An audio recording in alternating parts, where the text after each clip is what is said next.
Hello and welcome to the Inner Gamer, episode 343. We are the video game source for you, the casual gamer. My name is Brett Yanoski. I'm Austin Morales. And I'm Jason Hobbs. And today on the Inner Gamer, we are talking about two games. Triangle Strategy on the Nintendo Switch, as well as more discussion on Horizon Forbidden West. Not Zero Dawn, Austin. Damn it. Get it wrong every time.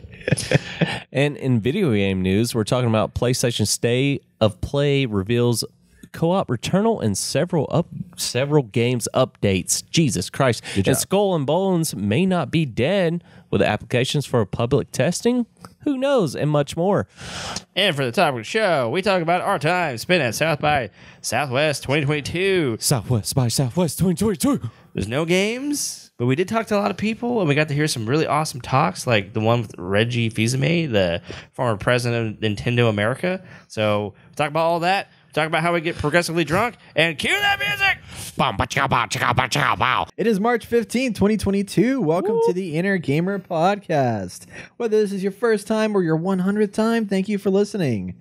If you ever have any feedback, you can email us at hello@theinnergamer.net. And if you want to show more support, you should consider donating to us, or sharing this episode. Donate us. Donate us. Donate us. Donate us. That would to be your phenomenal. favorite place. Your favorite. Use me as place. an NFT. Donate me. Oh my gosh. Yeah, you'll hear a lot of jokes about that could be a NFTs this thing. weekend Oh because my we are God. tuning in with you from South by Southwest, everybody. We're here. In We Austin, are- Texas. We're in Austin, Texas. We're here for the interactive portion as press. We're getting all the information, all the knowledge, all the things, and it's been an experience. We've collected NFTs. We're making lots of money right now. It's a magical experience. Jason understands everything there is to know about NFTs. Oh my God, so much knowledge. We're gonna have a class taught by Jason. You can pay him to teach you everything. Yeah, I'll make that class short. Fuck off. God dang it. Wow. All right. So that's great. We've been playing some games lately. Mostly playing games we've been playing already. But Austin, you've been playing some new games. Yeah, Particularly one game that might right. be on a handheld device. it might be. What is that game? That game is Triangle Strategy, one of my most anticipated games that wasn't on my most anticipated shorts list of 3. Was it on there? No, I don't think it was. I can't remember what the big one was. Top 5. You had Horizon. No, we did for- top 3. Yeah, we did the top shorts. 3. Yeah, we did Top the 3. shorts, and I don't think that was on your Podcast, list. we did So top 5. if it was in your top, was it in your top 5? I think I forgot that was even coming out. I think so, because I don't remember it being on your thing. But would it be in your top 5 now? It would at least be on my top Nintendo Switch games. Oh, Austin's list consisted of Horizon Forbidden West, Warhammer 40k Dark Tide, Warhammer 40k Space Marine 2, Gotham Knights, and Tina's Wonderlands. oh. Shit. With runner-ups. So would you Dying Light change 2 and that- Stalker. Would you change that up now? After playing Forbidden West and all that jazz, would you change that up now a little bit? I think it's too late to make any changes. It's already out. I guess, but still, if you can go into the past and tell your No, because okay, now I would change it because I don't think Horizons is as great as but I wouldn't know that. Spicy. Until after I played Horizon. and that's what It people would've want to been too hear. late. It'd been That's too true. I mean, look at how many of us were hyped about Fallout 76, and how many of us I were... love that story. Like every time I came onto your guys' podcast before Fallout 76 and you guys rave about it, even with Cyberpunk, you guys were fucking like all about it. And then it comes out and it just kills your dreams. I love it.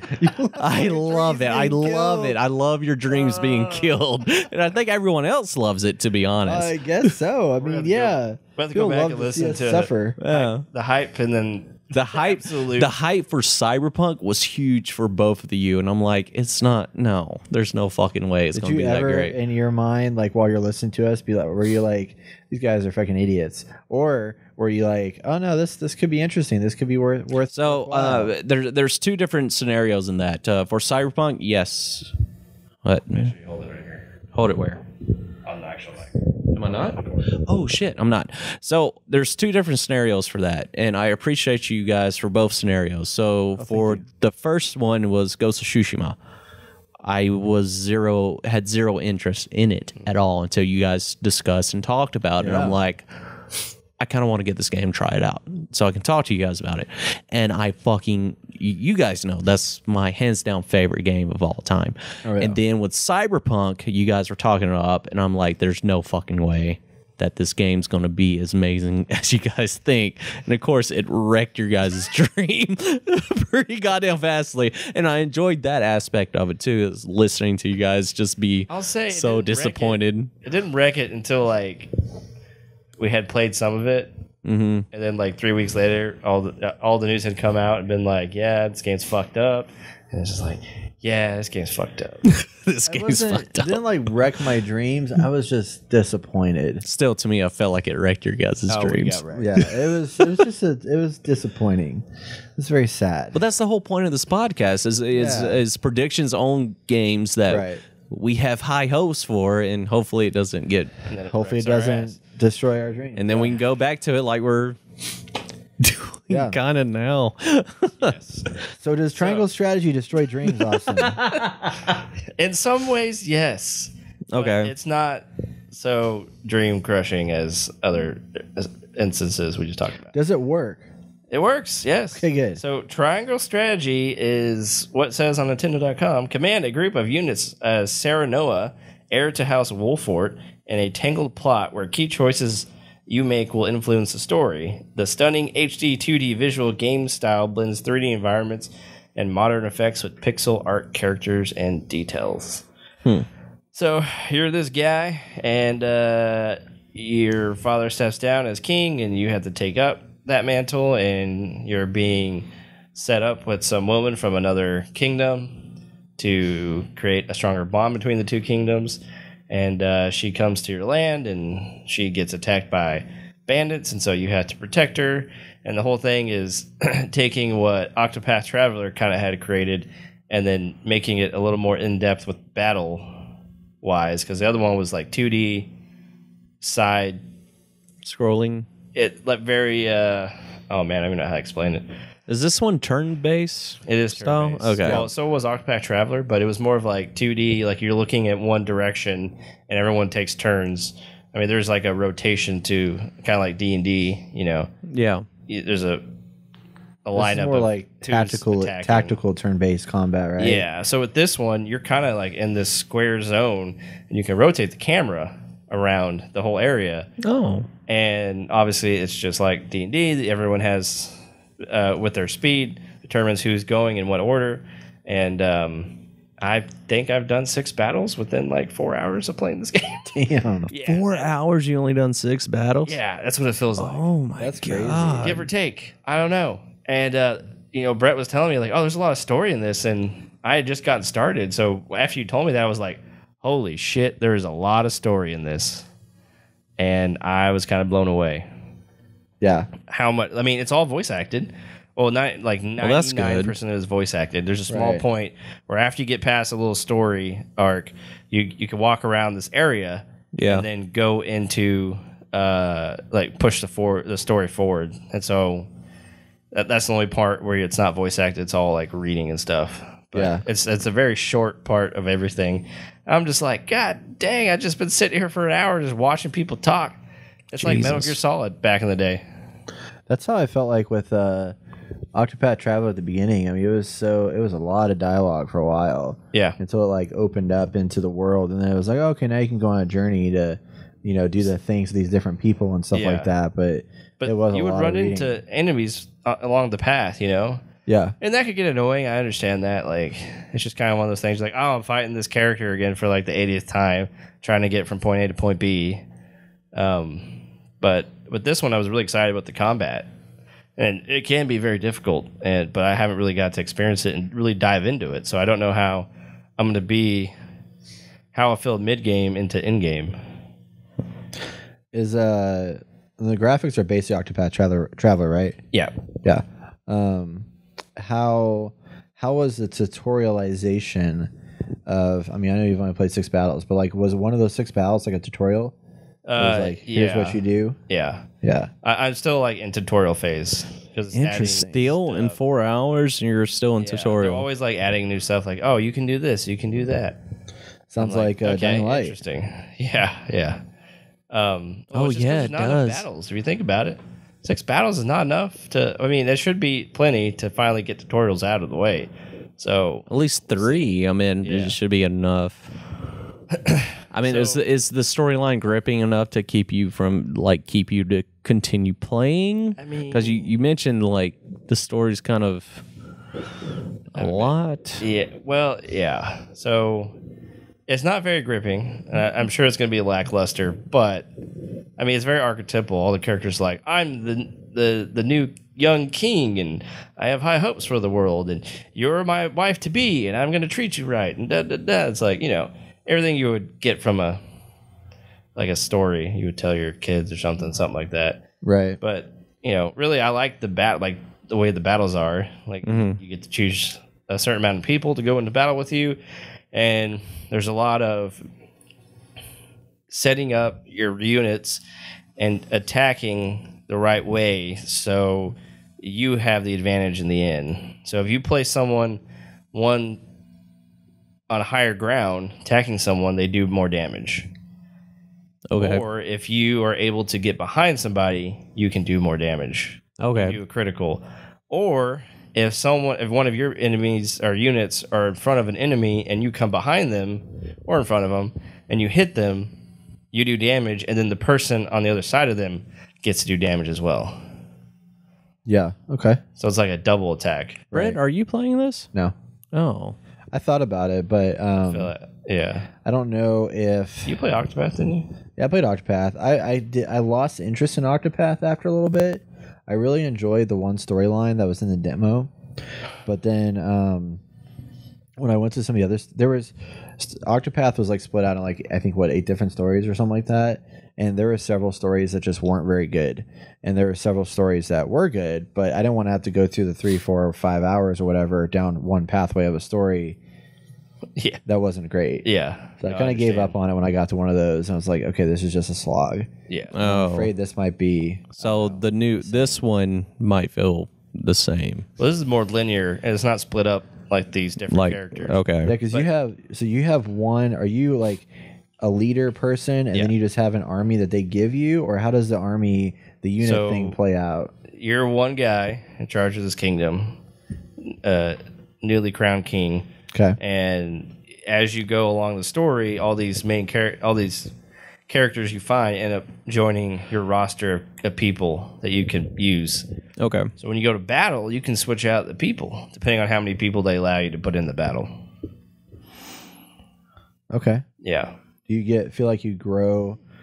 You don't grow attached to these characters like you did, because I remember I think XCOM wasn't it? You actually grew attachment to them. So when you lost one, you're like, no, I lost my character. Yeah, that was a very unique experience, which is not the same here, because you build out these characters and they get really strong, and then you think you figured out the way battle is, and then you get these weird moments where these people turn into these giant oozing life forms that just in one hit can kill somebody. It's just like, what the fuck? And here it's like these people go down in battle, but you always get them back the next battle. Like they don't die. I gotcha. And the other times they die, or in XCOM they die. So why do you think they ended up calling it Triangle Strategy? I think they got lazy. Really? Because I was like, is that the name of this? Yeah. I mean, okay, kind of. If you wanted to put something to this, or maybe there is, and I just haven't heard about it yet.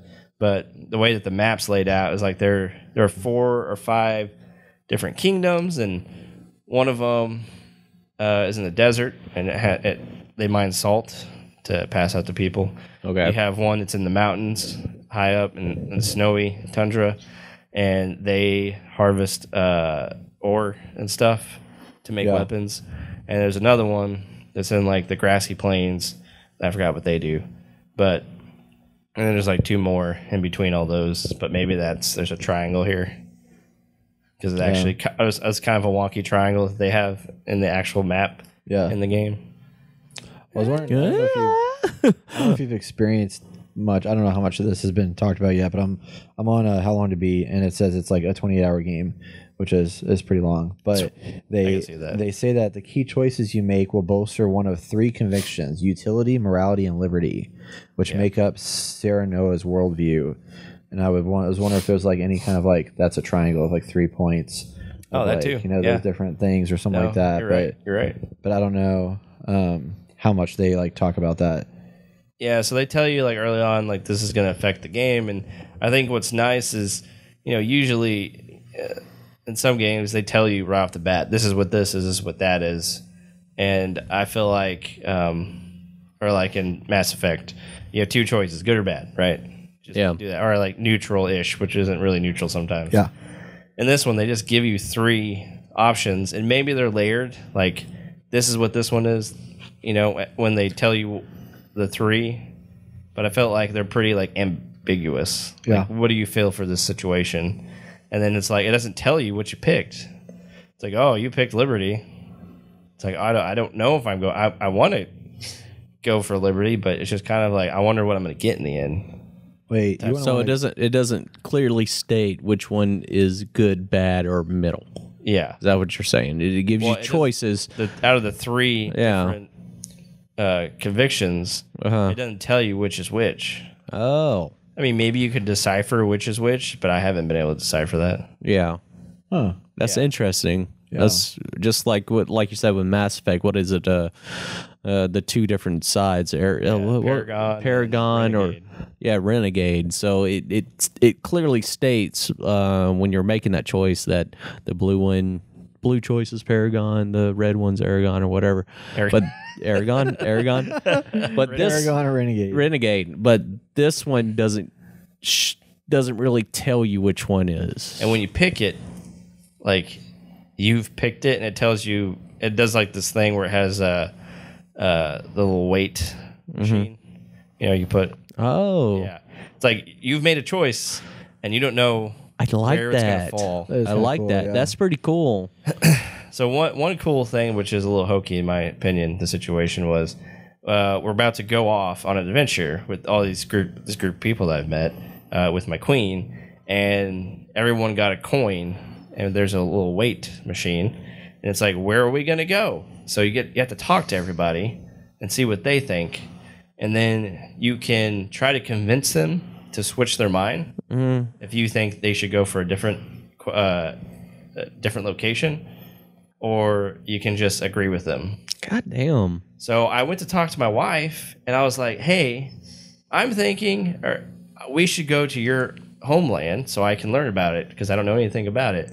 She's like, oh, yeah, that'd be great. And then when we go to vote, they all tell you what they pick. And she's like, well, I actually want to go to this other land because if I don't go now, I'll never go. And I've already been to my homeland. So fuck that. And I was like, oh, okay. I was being a good husband. Sounds like Jeez. D&D. Like wanted to learn on you. They changed on you. I was like, I didn't see that coming. I didn't realize there was that much to this game, to be honest. I thought it was super linear instead of like you can make choices in this. Mm-hmm. And this is the 8-bit style. Yeah, 16-bit style side scroller, right? Wow, really? I did not realize there was actual choices you can make. Will it affect the gameplay at the end, I'm assuming? Yeah, I assume like these. I mean, they say all these things affect the game. So how many different? Do y'all know how many different like outcomes? I have no idea. That's interesting. 2. I didn't think like watching the cinematic trailer and everything else for it. I didn't realize there was like it was that in depth where you can make choices like that. That's cool. Yeah, that's why actually I really pretty cool. enjoyed these games. I mean, I think Octopath really obviously did that refresh of that kind of genre by doing the 2D, 3D, HD, like really cool.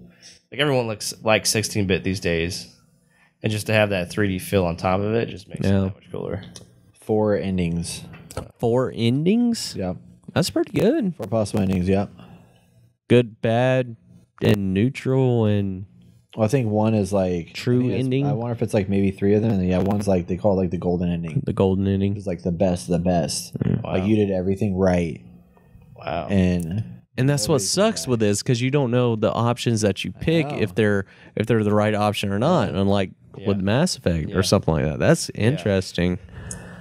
So I'm enjoying it. Yeah, but I can play this in spurts because like when I know what this game is like, I'm gonna sit down. I'm gonna take some time because there's a lot of dialogue. I need to pay attention to what's going on. Yeah, well, of course. That's what kind of sucks. Like with Octopath, you have those moments, but they're kind of like, I don't want to say far and few between, but they're kind of dispersed a little bit, where you can just kind of jump in, kill some people, maybe talk to some people, complete a quest or two, and then go to the main quest later when you have time, whatever. So the ultimate question: are you going to insert coin to continue? Yeah. Oh, yeah. Cool. But you know what? It's been tough lately to insert coin to continue.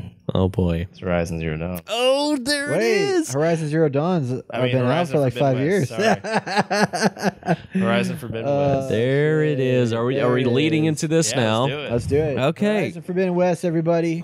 We talked about it last podcast. Oh, my turn. You heard about it. You heard us give our opinions. We played more of this game. We'll kick it off to Jason because he didn't get a chance to talk about it last time, right? No, I did not. I just recently downloaded, I think after you guys discussed about it. You're like, damn, these guys are so good at reviewing shit. Yeah, so great. No, I played the first one. I didn't really enjoy it that much. I didn't even finish playing it. It was just, there was too much shit going on. So now I jump in this one, and I feel more powerful. I feel like I have full control of the combat system and stuff like that, unlike how I felt in the first one.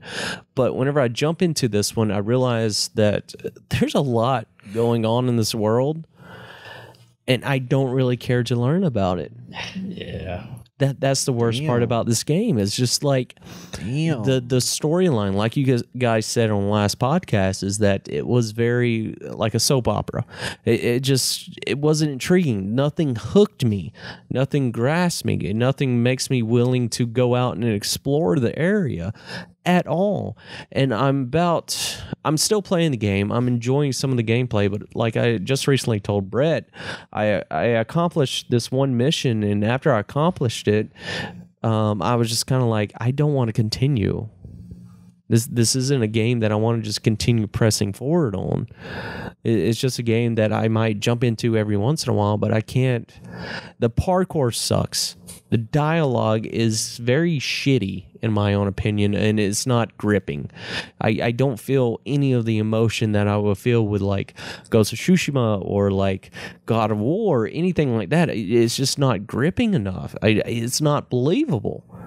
Even in this whole world they made up that seems like it's outstanding concept, but I'm not getting grasped into it. I'm not intrigued at all. I mean, it took forever to get to the point where you have to go find Gaia, kind of spoilers. Mm-hmm. And then it's like, all right, we have Gaia activated, which we all know is going to happen. And now we're going to go and try to complete Gaia.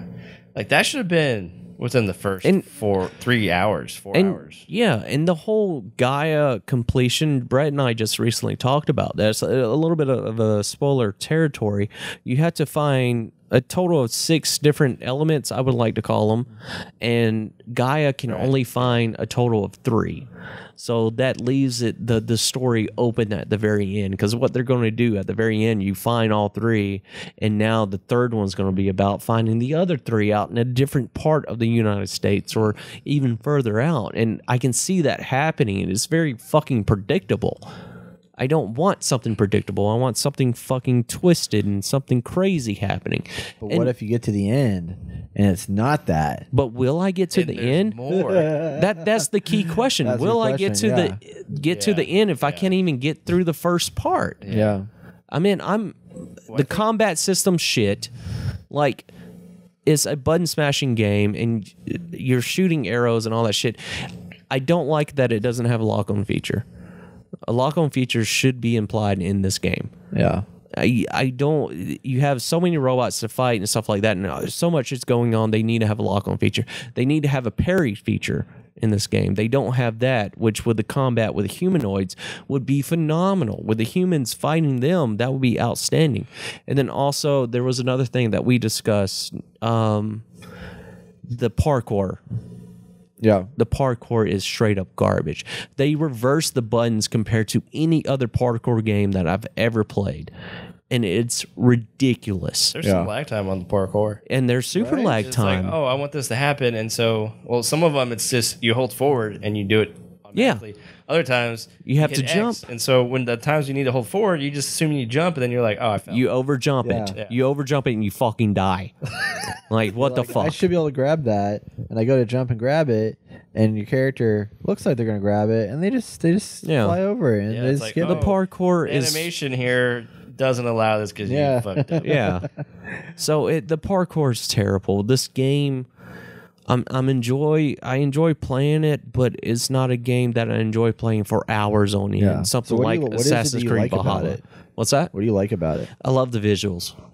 Just the world itself is beautiful. It's phenomenal. I love seeing the different robots, the different animals, the different creatures. I enjoy a little bit of the combat system with that because it's intriguing to scan the creature to discover its weakness and all that. But everything else is straight up shit. Yeah. It's just another open world adventure game that I have no desire to explore. I just want to run through the main mission and that's it. Yeah, because you're playing. So based on your gameplay you've been explaining so far, it sounds like you're focused mainly on melee combat. No, You're using the bow. I'm using the bow all the Really? fucking time. Yeah. Even whenever I'm sneaking in, because you had the complaint about shooting the guys in the head Yeah. and they have the helmets. Well, I get that from Ghost Recon Breakpoint. I shoot their helmets and I go in the slow time precision mode or whatever. And whenever I shoot them in the helmet and it pops off and then go like, ugh, and they come back up, and that's when I get a headshot. I feel victorious in that. I feel amazing. I love all that. But what I would like to see if I go into that scenario and fighting guys and fighting people and not robots, I want a lock-on feature and I want the ability to parry Yeah. instead of run and dodge. That's what I was trying to think of, like the value of like a lock on that when you're sucks. doing arrows and shit like What? that. The dodge. Oh yeah, the dodge. Oh, is the pretty dodge bad, is too. fucking terrible. Well, because you just roll. It's meant more for monsters, but I can see when you're fighting like you human. don't- Whenever roll you're far fighting a either. human, you should be able to parry. parry or like a soft dodge where like you push back a little bit. So Yeah. You hit. Or You're just throwing yourself and rolling. They're not. Every time. I don't know why they didn't think this game would be phenomenal if they had a parry system like Ghost of Tsushima. It'll be phenomenal. Even if you can do it against the robots. Yeah. That would be badass if you can parry a fucking giant T-Rex. especially 'cause you have a well, not whole T-Rex, but like a fucking small weasel looking thing and fucking Yeah. throw Considering it how off. the game has like a whole skill tree. Like 2 tons probably. Yeah. Like considering how the game has a whole skill tree dedicated to melee combat. Yeah. I'm very surprised that there's not a traditional parry, a better dodge, and like I mean, because I'm focused mainly on like long range stuff, so I'm like doing stuff from a distance. What I found also upsetting is like I don't like with the upgrades of the like. There's a bunch of different bows. Like you have your short range bow, you have your long range bow, you have your regular bow, and then all those bows that you buy at like shops and stuff like that will have different ammo types to them. So I found a bow that was way better, just general damage than my standard bow, but it doesn't have regular arrows. Yeah. So if I have not regular arrows on that bow, and I sold this other one, so I was like, oh, I should be fine with this. Well, if I'm shooting because it had acid and Fire. freeze, frost damage or whatever. Yeah, that's annoying. So if you shoot at them and they have the resistance to it, you can't do anything with your bow at that point. Yeah. So you got to come up with a different combat strategy to attack them. So and then like all the bows look alike and feel similar. So I'm like having to look for the little icon to figure out what it is. Yep. And some of the bows are actually like trap casters. They look like a bow. And I'm like, it's just very confusing. It's very confusing. The menu or the inventory. And even whenever you're switching over to your bow or whatever weapon you want to choose, it does go in that slow down time. But I feel like that should be more of a pause than anything because you have to figure out what goddamn equipment I need. I'll get in the menu to switch weapons, and then like it just slows down time, and the enemy's like attacking. Enemies attacking, And I'm you're like, fucked I either need way. to move Yeah. You can still move in that time. I was like, it doesn't make sense to me. He's just Because I love using the range stuff. I really enjoy it. I enjoy mixing it up every once in a while. But what I don't like is what you were saying is like there's so many bows you can purchase and they don't really describe the bow that well because I need regular arrows to do that with. And so I bought like 2 different bows and they don't have regular arrows with them. I'm like, what the fuck? yeah. So I can't get rid of my original bow. I haven't got rid of it either.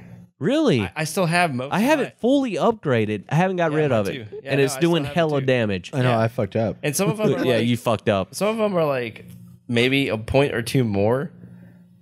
No, they're actually all the ones I see in the shop are like a point or 2 less. I'm like, why would I even change this out? Yeah, Just so I have like a blue weapon? Like, fuck it. yeah. It's the color scheme. You're just Yeah. like, I mean, you can upgrade it once you get it. So I just got a piece of armor that's blue, and I fully upgrade. It's way better than the rest of my armor. But I'm like, I'm not giving up this bow until I find a fucking actual hunter bow. They need a better description on things. It's just the whole game itself. To me, is garbage, like straight up garbage. Well, there's I a don't know what formula. else to say for it. There's a formula to this, and it's clear to see it. We need a story that allows Aloy to go on an adventure to gather things to explore this world. And we got it. Well, it's like And the driving force isn't that great. I mean, technically in the story, like it's a pretty major driving force, but like for someone watching and listening to the story, it's like, okay, Yeah. Or they And don't more care. dialogue. You can have so much fucking dialogue to talk about, and it's fucking all of it's horse shit. Yeah. Because I'm not going to retain any of it because I don't care about not it. interesting enough. It's not interesting enough. Yeah.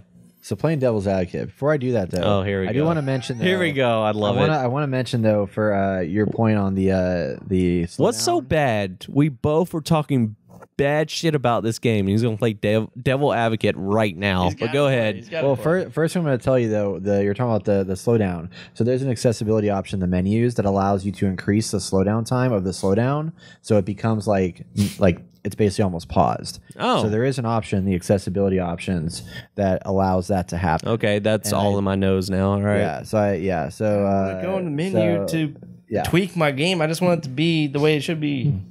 There you go. Some people don't like that. Some people want that fast action. No quick one stuff, wants you know? that. Who the fuck They wants do, that? Apparently, I don't know. Okay, You're giving me I'm options. sorry if you want it, but you're an idiot. Give me options. You're an idiot. You're not an idiot. You're just Yeah, fucked up. You're weird. special. All right, devil's So advocate. I don't dislike the dialogue as much as everybody else does. I do think there's some corny bits to it, but I think there's some really interesting story Lug nut. components here. I do agree with. I don't like the overall driving force of the story because I mean, as I mentioned in the first Pacing's one, bad. it basically feels like a mod to the first game Yes. because it's the same story, just we're going further, and it's like you're still going after. I mean, you're discovering a new place, and you're just going further out, and then now there's more monsters and more things and more this. Yes. But ultimately, it's the same game because the old game had cauldrons, the old game had the focus, the old game had all this stuff. They use the exact same animation for the rappel off the edge of a freaking cliff, yeah. and shit like that. Like all that stuff's the same. Just the graphics are incredibly better. I think I don't know. I haven't looked at the old ones in a while. No, they are most definitely they better. seem very good. I watched a comparison video of it, yeah. and it's yeah. But I do like the general story. Like I love the lore aspect to the story. I don't really like the like what our intent is of like, oh, we need to go find Silas and like track down Gaia stuff. But all the historical stuff about like how this all happened, how these monsters came to be, and all that historical lore that makes the story have like added weight is really interesting to me. And I enjoy like hearing some of the dialogue about that. Not all of the dialogue, because there's a Right, shit ton that you like can optionally engage in. But I mean, it's really bad. Like, it's a problem when you get to a point where it's like, do you want to continue hearing the story?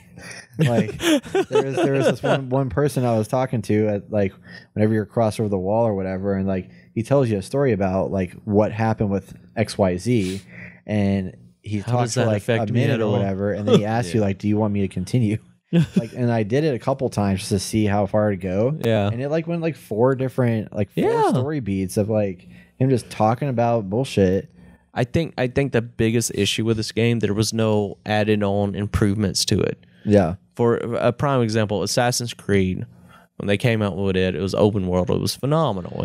Everyone loved it. Assassin's Creed 2 came out, and they added more mechanics to it.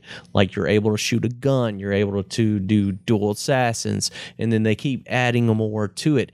On this one, like you said, it felt like like a DLC. Yeah. There was nothing great besides the paraglider, which... Do we really use It's that? nice, but it doesn't. I like it it. often. I like it. But you yeah, I like can see it, what but you're it's saying, not though. like a game-changing event. It's not like Breath of the Wild where it really Yes, came like in Breath of handy the all Wild. the time. You can get to really crazy places Yeah. if you. But I mean, just in Jump off the right cliff. just in general, you have your foundation, and you didn't improve from it. You did nothing to improve from it. It's just a continuation. So when this game came out, I gave it the most underrated game. Well, Horizon Zero Dawn, because I felt like it was a hit. It was a hit for like a month and then it died off. Yeah. And now I think I'm probably going to give this most disappointing game of 2022 because like Really? if ABC 2022 so far. This will be the most disappointing. If ABC developed a video game, this would be it. ABC like the. The TV channel. What have they developed? They They did Agents of Shield, didn't they? Yes. Yeah, it that's was what I'm saying. shit. It was I'm great. saying, the way that they I love develop their TV Coulson. shows, like this is how it would be. Yeah. And this should be darker. Like you're going Darker? into the Forbidden West. Yeah, where you have okay. this band of like No. super aggressive. I still think the tone was there for the whole thing. The tone's there. It's just the storyline and the dialogue is there's a shit. tone there, but I want it to be darker. You want it to be like how dark? Like fucking like you're in a post-apocalyptic world where people kill each other just to survive. Like I feel like we have an ABC. I guess. muddling Okay. around this, like- I'm grasping what you're people saying. die, Okay. but it's like it's very like Well, I like how when I get into the area, what's the name of the tribe that they're called the Tanakh or whatever the fuck they are? Yeah. Tanuk. There's like dangerous people, right? yeah. Well, the first encounter I have with them is they're fighting a monster, a machine, and they're having trouble. So I go and help them. They're like, "Oh, normally we would not like you, but thank you so much." I'm like, Okay. I thought y'all hated me." Okay. Look, they should be stringing people by and piking them and be like, keep out of our territory. We're gonna kill you, Yeah. type of thing. You know what I mean? Like in I Last see of what you're Us. saying. Okay. Like they're not scary enough. It's like, oh, It's not like what they were leading up to, like especially whenever you cross the wall to go to the west, they're like, "Oh, we're gonna kill you." They haven't put up the signs to say, "Hey, we're on a nice treaty."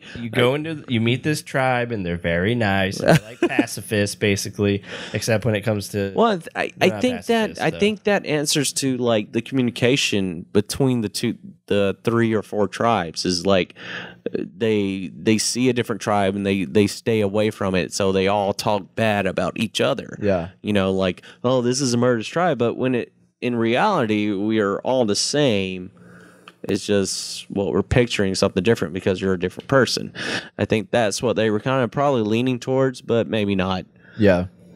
I don't like the way everyone's designed. Like each tribe, each character.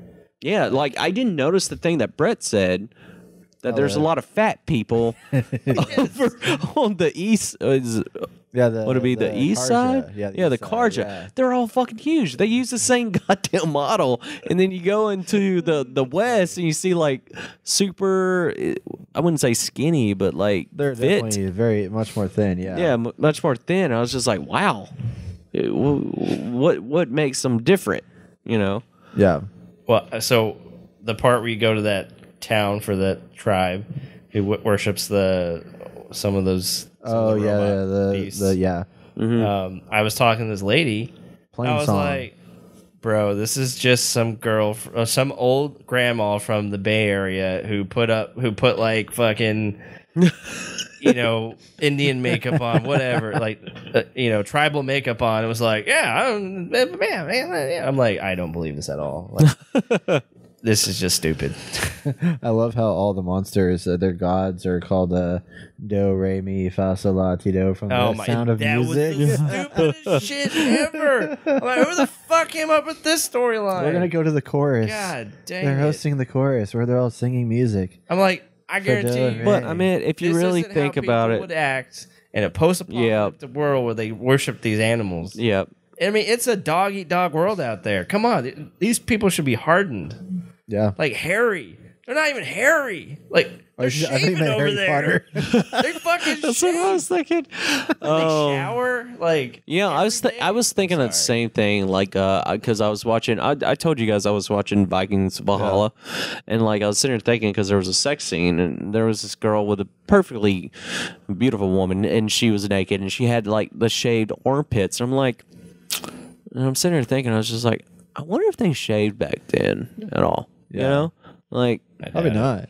Oh, I highly fucking doubt it. I'm pretty sure it was braided and everything. Give you me know, your sword. give me your sword. And I'm like, man, it's just crazy how like television shows and like video games they show stuff like this and you don't really think about it. And a lot of people recently were bitching about Aloy having hair on her chin. I don't know if you guys or on her cheeks. I saw that. Yeah, a lot of people were like, "What? Why does she have hair on her cheek?" And it was like the light hair that women usually have on their face. Well, anyone really humans had. have Like, that. what? Everyone has that, and people were bitching. They're like, because they were trying to say that they were trying to make a statement or something like that. But no, it's just like. What statement are you making? That women don't have hair on their face? It's stupid. That is real stupid. Yeah. So I didn't pay any attention to that. I meant to bring that up on the last one, but I totally forgot about it till now. So It's okay. It happens. So yeah. So well, it is weird because it was going to be because it's going to be a big one, and I mean, I'm having a good time with it, but it is a lot of stuff, and I feel like I'm going to run into that wall where I just don't want to continue forward with it. I'd rather just go buy Elden Ring now. wow, Dude, that's gonna be hard as shit. I'm going. To be honest, I'm going to continue playing it. Yeah, me too. But for you guys, I don't think I would recommend waiting for a sale on this game. Yeah, to be honest. discount I'd wait on for this a sale game. or wait for it to come out on PS Plus or some shit. Yeah. Like get when PS6 comes out in like 3 years. PS6. You'll get it on the PlayStation. Yeah, Network. this isn't a game you should waste your money on right now. Wait for a good discount. I think $30 Yeah. for this game. I could Maybe even see like 40. 40. I'd be okay with 40. 40 would be fine. Yeah, but at $70, like, But if this game is the only game you're going to play and you want to explore a world that's not interesting, then yeah. So the world's interesting. No, it's not. The game story is not. how to make the story more interesting at this point in time that I'm at. More Is it cowbell? the black dude who's Varl or Varl. I don't know. Laurel, yeah. It's not that interesting. I don't remember the names. So apparently she kind of likes him from this moment that she had, but she's like, Oh. you should go with this girl from this tribe to the other city, and when I'm healed, I'll meet you." And she's like, "Oh, but I actually do kind of like him," but she like lets him go, I guess. For some So reason. no, because he was okay. We're getting into like spoiler territory. Spoilers. I don't feel like want it's to a stupid spoiler because he. So I was interested in that the love connection that she had with him, and it seemed like a love connection, but he made out with the other chick that worshiped the. But he doesn't think that she likes that. Aloy likes her. See, and that's an interesting story, but they don't grasp on it. They don't Right. push on it at all. So now you should have she it. keeps pushing him away. Yeah, She she's all pushes him like, away because she doesn't want him to get hurt.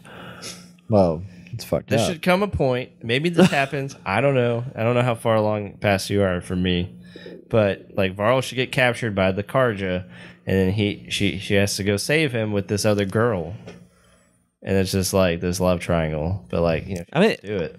I don't even feel like there's a love triangle there. I felt like there was something there, but I don't think it's a love triangle anymore because the storyline is so fucking bland and goddamn boring that I'm like, Should be a love all triangle. right, I guess because Aloy's basically like a goddamn robot to me right now that she has no goddamn emotion and she's just fucking going through the motions. You know what that sounds like though? What? If you had that in there, soap opera. Hey, It's already a soap it's a opera. soap opera. Yeah. That's all it Make is. it a better soap I want opera. to. I want to mention someone else too that I didn't complain about last time necessarily, but whenever you're walking and you're with somebody, you're on a journey, especially at the beginning. You're with Varl, right? Yeah. And you're walking on that tutorial part or whatever, and there's a moment in which he's talking to you. I could not hear a damn word he was saying. Oh It yes, was I so went into the freaking settings quiet. and actually turned down. There isn't a setting. No, I turned down everything, like everything. and I kept the voice all the way up max. See, but It that's- is so annoying. Like, you The should have same gone thing yourself for happened that, in another game that I recently played that I couldn't hear the noise from everything else Yeah, override the talking back and forth. I'm like, I don't know what's happening. it was very breathy. Or Yeah. it was very. Well, actually, that was the other thing I was going to say. Aloy to me is. I mean, I like Ashley Birch a lot, but I feel like her performance on this character Is very bland. breathy. Like I feel like she's Breathy? like, yeah, she like does like, oh, I'm gonna go do. Wait, Var, you can't come with me. You just got to stay behind. I need to go do this on my own. Oh, I could see that. Yeah. I guess what you're saying, but Yeah. I don't know what you mean. Just like low and Like it's not. she's emotive, always like and like it's like she's like trying really hard to breath. like Keanu Reeves and Bram Stoker's Dracula. Just Yeah, yeah. yeah. It's like yeah, it's weird. They Did could have any, done so much better with this game. did any of y'all play any more Machine Strike after I talked about last time? I never played that game in my life. Machine Strike? Yeah, the freaking like the game that's like Warhammer. I was telling you about. Oh, he's talking about the game within the game. yeah. Oh no! Yeah, no, I completely avoided that. didn't have time. Wow. I saw people playing it, I played so we're still more. talking about Horizon. There's a game within the game we talked about on the last podcast, and when you mentioned it, I was just like, I want to make sure I avoid that completely. And I was making sure I was doing all the side missions in the beginning area, and I walk up and I see these nerds playing on the board game. I'm like, nope, that's what Brett was talking about. Avoiding it, dipped. Yeah, it's pretty fun. He just, I lost my left first that area. battle. Oh yeah, I left that area completely. I was just I like, lost I my did first every battle. single side mission in that map besides that. Yeah, Fuck you. Yeah, it's crazy. yeah, fuck you, Brett. Well, God that's dang it. fun. You're gonna That's the you're gonna be game a weaker segment. character. That is the game segment. Well, we're gonna go get drunk. That's right. Oh yeah, I was gonna talk about another game. So I've been playing this other game called. No, I'm just kidding. I was like, what? There's alcohol to drink. We gotta continue. Anyway, everybody, that's gonna wrap up the games we played this week. Don't forget we stream on Twitch each and every Wednesday at 7 p.m. Central Time. What are we streaming this week? I don't know. Dying Light. Dying Light. We need to finish it, so we might have to. Yeah. Should we do like an all-day stream session and just finish that? I can't. I have to work. No. Going back to work that day. Going back to work that day? Come back from South by and stream Tuesday. No, I'm kidding. Yeah. We could do All right, that. Dying Light 2 it is. You can join us on twitch.tv/gamercast. Check that out. And be sure to follow us to get a notification when we go live. We'll be right back with our video game news. We're recording this in segments, so we're actually going to be back with our video game news tomorrow. Yeah, But I'll you be don't know that 'cause hungover. this is all like flowing. Be really hungover. Yeah, so if you hear us sound different each time we have a segment, it's because they were recorded on different days, and we may or may not be hungover at some point because of South by. So, So, like today, we're really excited. Tomorrow, I'll be like, No, Yeah, no. it is. So tune in for that excitement, and we'll be right back. It is time for our video game news, where we share the best headlines from the week in the gaming industry. If you want to talk about something that you like to hear from us, wait, what the fuck, y'all? Brett, what are you doing? I'm saying my script. Hey, what's up, everybody? If you find something you want to hear us talk about, you should email us at hello@thegamer.net, and we will talk about it on the next podcast. Happy? I'm happy. should we start over? No, I like I it. thought that was Fuck great. It. I We're thought doing it it was live. great. It was good. It was good, Brett. until you like fucked me up. Oh, Yeah. And then, thanks for fucking them up, Jason. I'm sorry. It's okay. It's fine. It's fine. We are still at Southwest by Southwest. Southwest by Southwest by Southwest. South by Southwest. South by Southwest. Yes. And SXSW. yeah, we We're decided here. to drink some more and continue. So we're more drunk than we were yesterday. Yeah, as y'all, No, we're y'all not. listen to this podcast, you'll find us each day drinking maybe more alcohol, maybe less. At least tonight. So I gotta. So we'll talk about it probably in the discussion topic later on. But you're gonna hear the before and the after. We're about to go to some party called the Fluff House Party. We're going to do a discussion after? No, not after, no. Tomorrow. We're going to do. Okay, tomorrow. dear Tomorrow. God. Yeah. This is day 3 That's for going to us. be bad. I'm We're sorry. doing the Fluff House Party tonight. and Oh, describe the Fluff House for It's us. apparently a bunch of like NFT like rabbit characters. It's like a marketplace for NFT rabbit characters, and it's really I don't understand what's going on with it. But it's Furries have gone Furries. digital. but it's Furries went apparently like a digital. really popular thing. Like they have Mike Shinoda from Linkin Park like doing a music thing tonight. Ghostland Observatory is playing, which is like a huge band. Yeah, that's pretty good. Last night they had Dylan Francis. We are VIPs to it. They call it a metaverse ecosystem of NFT character collectibles and a global creative community. So, and you can meet the Fluffle on their website at fluff.world. Meet the Fluffle. So we're gonna meet the Fluffle IRL tonight at this Wow. party as Wow. VIPs. So we're very Are they excited going to be? to check that out. Is it a hologram? No, Dude, well, that we don't would know be yet. Fucking dope. A hologram Fluffy Hey. walking around. I just I saw some cool shit on the expo floor, which we'll talk about later. But Okay, yeah. Anyway, it's basically a gonna be a I whole basically saw a hologram. the whole discussion is South by Yeah. Southwest. Oh, dude, that's gonna be awesome. Yeah, it's gonna be I'm legit. excited. You guys should be We excited. can talk about how much we got drunk. All the things. Yeah. It'll be great. So Anyway. damn it, There's a fire. Oh my god. So day one, we're really fucked up.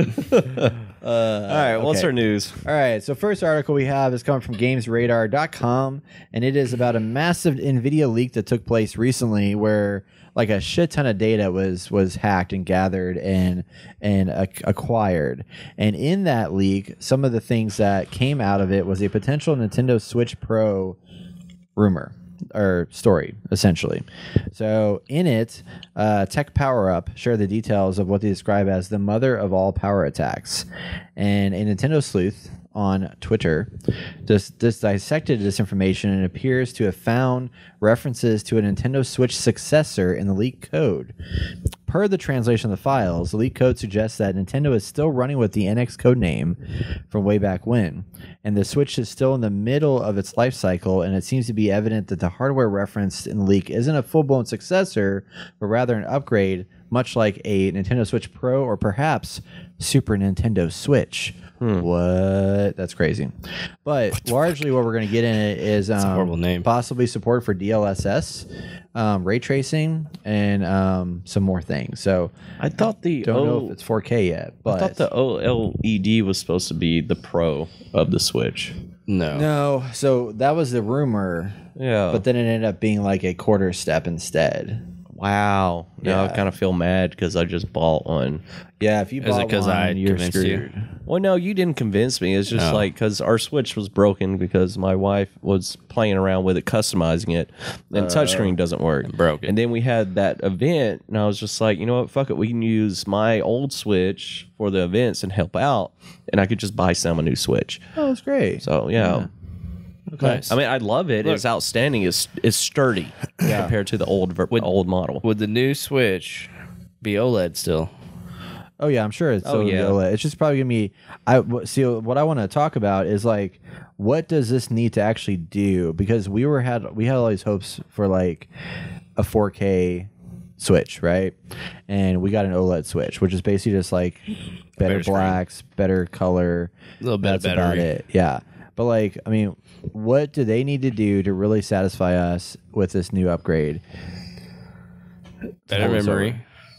Yes. Have Bluetooth in there. Yes.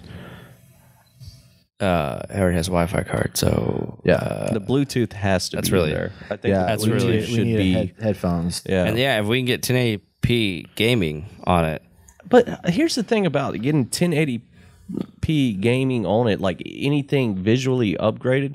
What games are you really playing on the Switch that you need that for? I mean, you don't But I mean, need like it. 1080p, I feel like isn't a huge. 4K is a huge ask on a mobile headset or a Yes. mobile device, but I feel like 1080 is just like I feel like should be like just out of the box. Like that's a standard. We're in a 4K and almost an 8K world right now. Like our handheld should have 1080p. Our phones are like almost 4K. They might Yeah. actually be 4K. No, some of them. Yeah, So, some of them you know, are like, 4K. Like if we have that on our phone, Why that's can't we get it on smaller, something Why can't we that- get it on a Switch? It should That's be my the thought de facto there. standard. because Yeah. they're making money from it. They're going to Oh, just I'm keep sure. fucking Yeah, pumping it's it out. cheaper. To Well, that's the build. thing. It's just cheaper. I think they're trying to keep the cost down. And I mean, I've said before, we really don't need 1080. Yeah. I mean, it's great that you can put it on your dock and it's docked at 1080. But I mean, yeah. I mean, I'm not even saying they need 4K. I feel like 4K is like definitely becoming the standard around here. Yeah, If you're gonna have DLSS, like I feel like you at least need to have 1080 on this thing. Yeah. Are we gonna have ray tracing So on some of this? if they Well, come they said out ray with the tracing, yeah. Pro Yeah, like- Switch, I'm assuming we're calling it Pro Switch. Are you going to purchase one since you just got a OLED? Depends what games are coming out that have the features that will make it. I mean, most likely yes. But if it I'll had, get it. I'll if get it had the 1080, if it had the Bluetooth, and it had everything else you wanted, you would most definitely. get it. yeah. Would you trade in your? Yes, I okay. would. No, you should keep it so we can use it for events. Train that guy. shit in. How about you, bro. Brett? Would you? I don't even feel like you play yours as much. I don't, and that's the struggle that I have. Is like, You just got the OLED. yeah. Well, because I mean, like, I probably would just to say I have it. Yeah. And I've reviewed it, but I mean, yeah, I don't play my OLED Switch. You gonna that play often. Kirby when it Like, comes out? Yeah, I'm gonna play Ooh, Kirby I'm for fucking sure. Yeah. playing the shit out of Kirby. Hey, there's a demo. Did y'all play the demo? I haven't There's played a the demo? yet. Yeah. I downloaded it. But I haven't played it either, but I have downloaded How it. long got the demo out for for? Triangle Strategy It's been out for a minute. Well, I mean, like, is there a time limit on when Oh they're gonna pull no, it? no, it'll always be out there. Oh, Yeah, fuck they always yeah, have the dude! demo, I'm gonna yeah. download it when I get home. Yeah, Finally play my OLED Switch. I'll definitely play Kirby. My problem is like I never beat Super Mario Odyssey. Uh-huh. I haven't beat anything on my Switch, to be honest. I don't think I have yet. I to thought you a beat game on Luigi Switch. Mansions. Oh, you're right. Yeah, I did 'cause you kept That was talking a to me great about game. Yeah, that was a good game. Yeah. But yeah, none of the other games I've ever beat. So it's Yeah. I'm excited for my Steam Deck. I want that, like, because I feel like I'm gonna. And that one's gonna be 4K, correct? No, it's also, I think it's gonna be capped at 1080. 1080. Well, But still. what it does is it gives you my Steam library. Yeah. And it's going to have just better graphics out of the box because it's basically a computer inside there. And I think that will be a big, huge step up. But I mean, one of the things that I loved about the Switch was that, I can play all these indie games that I used to want to play on a handheld device. Yeah. Well, the Steam Deck is going to give me the ability to play the indie games that I've bought that are on Steam that I won't play on my PC on a handheld device. So I don't have to buy more games, which is nice. Well, here's an interesting thing. So Far is a game, side scroller. Yeah. I think the first one was just called Far, and it's It was about called this. Far. I think it was like Lone Sales was the first one or something. It's about this character who finds this ship in a post-apocalyptic world, and you have to sail in one direction, which is right. You go Okay. from left to right, and it's kind of like Limbo in a way, or Inside. So it's kind of got that feel, very static with the visuals and stuff. And so I was like, these are the games that I want to play on the Switch and not on the computer, right? Or not on my console, Right. And so I got Far on my Switch, and you can tell that there's definitely graphical degradation in that. And I was just like, shit. And then I got the new Far, Yeah. Changing so Tides or whatever. Far Lone Sales is the first one. Far Changing Tides is the second one. I got it on my Xbox Game Pass, and I played it on this computer. And I was like, God, the visuals are so much better. So now, like, I kind of just want to play it on my PC laptop because, god dang, that's just. It's like, yeah, the OLED will look great, but man, if we can get some 1080 on there with some DLSS, some ray tracing, I would play it on my Switch for sure. Steam Deck, am I right? I'm not. Yeah, I mean, it's looking better every time. Like, I just think there is a place for the Nintendo Switch. I just think I agree. it definitely needs an update, and we're quick. Like, I mean, we're on a rocket ship to 4K being the standard, and if they're not getting on board, it's just going to be something for like children and hardcore Nintendo fans. Yeah. I mean, honestly, like, if you look at it, I'm sure the Switch is like, if you look at gaming across the board, Yeah. it's probably one of the most used consoles. Like, I mean, yeah. because we're talking to a casual gaming audience right now, and like, Yeah. they are likely playing a lot of games on the Switch, and it's like, who is the guy that we listened to? Reggie Fils-Aimé? Was it Reggie? That was talking about playing. Yeah, when it was talking about like playing games with your kids, like you want to be able to play the games with your child. Yeah. And a Switch is a way that's easy for a parent to play with their kid. Yeah. So if you're an adult, has children, the Switch is a no-brainer because it's family friendly, most likely, and easy to have everybody jump in and play. Whereas other hardware systems aren't as much that way. Yeah, and to clarify, I mean, even if it doesn't get to the point where I want it to be, I think it's still a very viable option regardless. Because It's so There's awesome. a lot of awesome things there. I mean, what is it? The second best-selling console. It's only been out for 5 years. Yeah. Yeah. That is Crazy. Yeah. That is awesome. Yeah. I mean, you can't go wrong with their IP. I mean, they got solid IP. I mean, may not have the best graphics, but it's really good games. Yeah. Speaking of IP that is out there in the world, PlayStation had another State of Play in February. So in January, they had their Gran Turismo and Ghostwire Tokyo specific State of Plays. Well, now they're back. And this time it's a Japanese focused event that they brought out that really wasn't. Did y'all watch the State of Play at all, or did you just like watch highlights after? I watched highlights afterwards, and I wasn't. There was nothing from my memory. There was nothing on there that like blew me away. Yeah. I was just like, oh, okay. And I was really bummed because like I remember State of Plays when they first started doing them. They were freaking badass. It's like Ghost of Tsushima long term. Like they showed 20 minutes of gameplay for Ghost of Tsushima. Freaking great.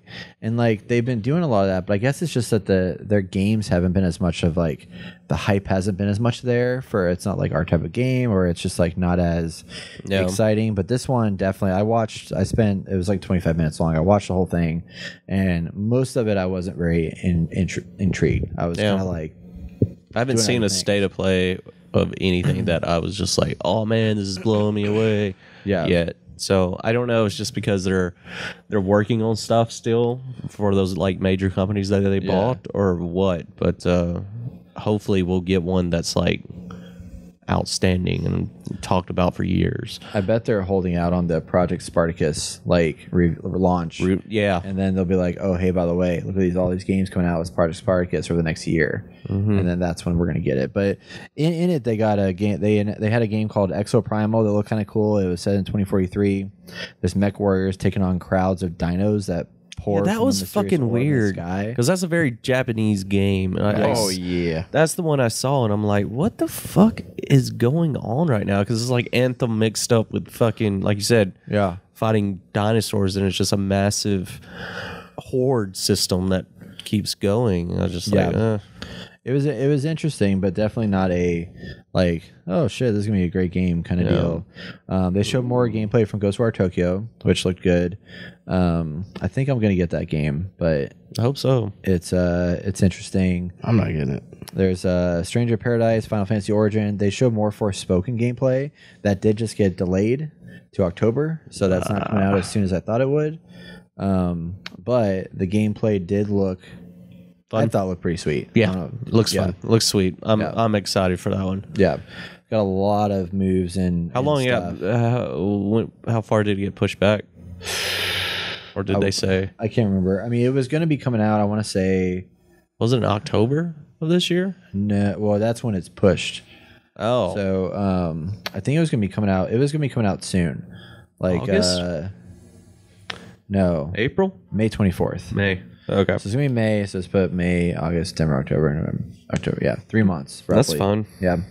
So I'm excited for that. I hope it'll be good. PS5 and PC. Nice. Did y'all see the Gundam Evolution game? That looks awesome. Not. It looks like it's like Valorant, but with Gundam.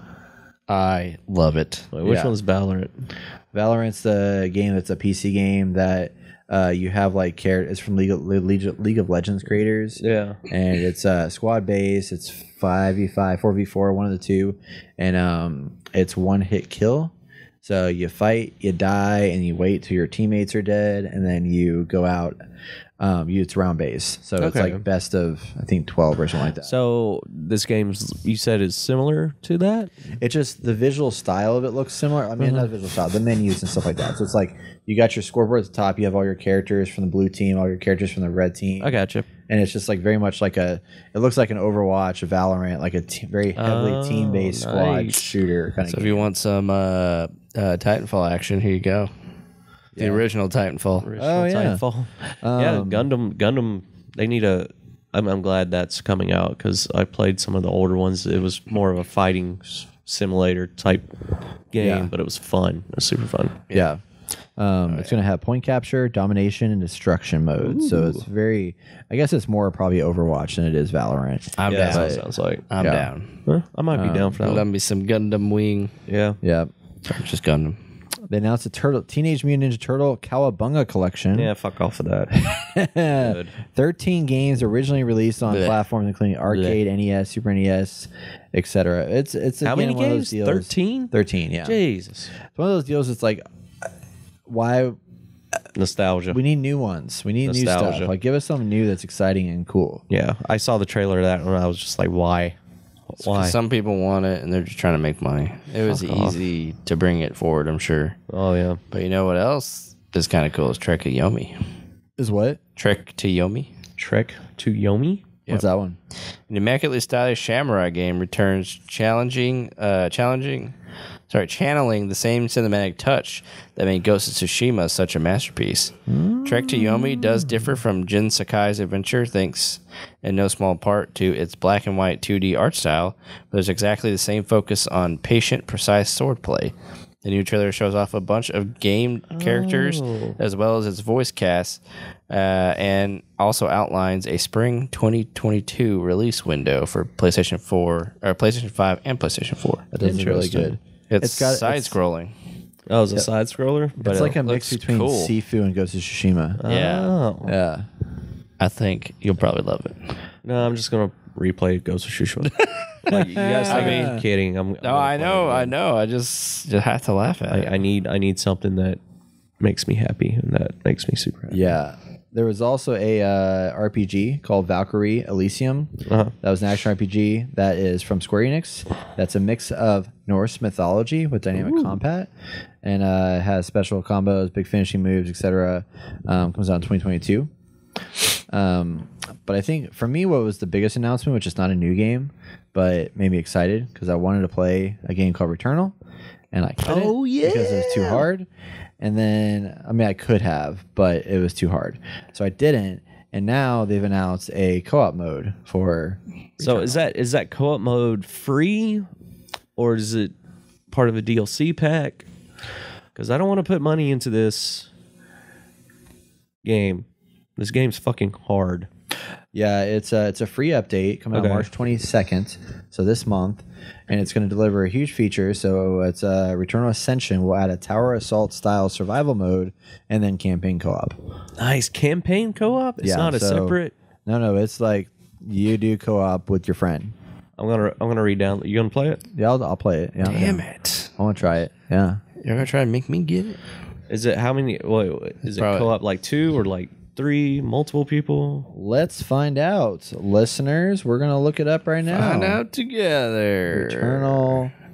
Returnal. I'm pretty sure it's just 2. So I love the PlayStation back in the day, but I feel like this whole state of play is very much what I used to see like coming out games back in the day for like PlayStation when I was like, they're cool, but like I don't want to play these. Play it. Yeah, no, I agree. Would you? The whole state of play is just I don't know. We don't have any like major games that need to be shown off right now that like an American audience would really enjoy. And that's what's kind of sad. And that's why I think it's kind of lulled a little bit. Yeah. So 2 players only. Okay. It's similar to single player Returnal. However, if players get too far apart, they will be tethered back together so that the focus remains on cooperative gameplay and both players feel connected to the fates of each other. If one player is down, there is still hope. The other has the option to revive them. But be wary that this will require some time investment and the heat of battle you'll need to be mindful of the myriad surrounding threats. Let you join your fallen comrade in oblivion. Blah, blah, blah. We can finally beat that fucking game. That's Maybe. what I'm getting from it. Yeah, exactly. It's going to be great. It's gonna be awesome. Hey, Probably getting my ass kicked still, but I'll re-download it this weekend, Okay. and we'll jump into it. We got to go through Tiny Tina's Wonderlands first. Oh fuck! I forgot about that. When does that come out? Comes out March March 25th. And this comes out March 22nd. There's a little So time. Dying Light 2 still has to be beat. Yes, we have to be Dying Light 2. And today is Fuck the game. congratulations, Austin, for closing your 3 rings. Thank you. We are, Fuck the game. 9 days away from the Returnal update, but only 12 days away. Well, we can wait off on Returnal, and we can just jump into Yeah. Is whatchamacallit. Travis going to play this game with us? What game? Tiny Tiny Tina. Tina's. No. Why not? He never plays games with us. I can't rely on him to be able to Don't look play. at me. I don't fucking know. I don't know if he's talked to you about playing this game or not. No. He doesn't like Borderlands. Ugh. That's can a whole, ask that's him. a whole nother conversation. I feel like the more people we get involved in it, the less chance we'll be able to play together. Play together, yeah. Okay. So we Sorry, should Travis. say, You're out. fuck you, You're Travis. out. No, All right, where are we at next? next up, we have Skull and Bones from Ubisoft. May not be Ubisoft. dead, everybody. Coming back with NFTs. Yeah. Coming back with NFTs. Get a ship, get it minted, and that ship will become yours. You can sell to anybody for gold doubloons. Just Hey, kidding. sorry, off topic real fast. So Star Citizen, you get a ship, right? You Yeah. pay thousands of dollars for Take a it. shit. It's an NFT. But what if it gets blown up? Like, But it's not an NFT. No longer an NFT. NFTs didn't exist. Yeah, but with what? Star Citizen, Okay, I know, but why can't they just make it happen now? but put they it on didn't the exist. blockchain. No, It's gonna happen. it's What? not gonna happen. We have NFTs now. We can't Nah. make the ship an NFT. No, actually, that might actually happen. Yeah. I But then what if it gets see them blown doing that. It gets reincarnated, Yeah. or it's just gone. Or it's just like on a showroom floor and Well, you it's can't just use like- it in the game. It's just like when you put Probably, like it's you just know millions of you put dollars. like a wad full of cash under your mattress, and then your house catches on fire. Yeah. Same deal. It's gone. Same deal. It's gone. God dang. Oh my gosh. It's all gone. Someone spent like 200 grand on a ship in Star Citizen. It is ridiculous. Not even out I saw yet. Jack Frags playing Star Citizen the other day, and it was actually got me high. I feel like I need to go download it and just play what's there. I just because it seems like there's some really good shit in It's there like now. it's like Ashes of Creation. Like it's still in development. It's been in development for like a decade. Like when is it coming out? Ash of Creation is not near as long. Star Citizen's just forever.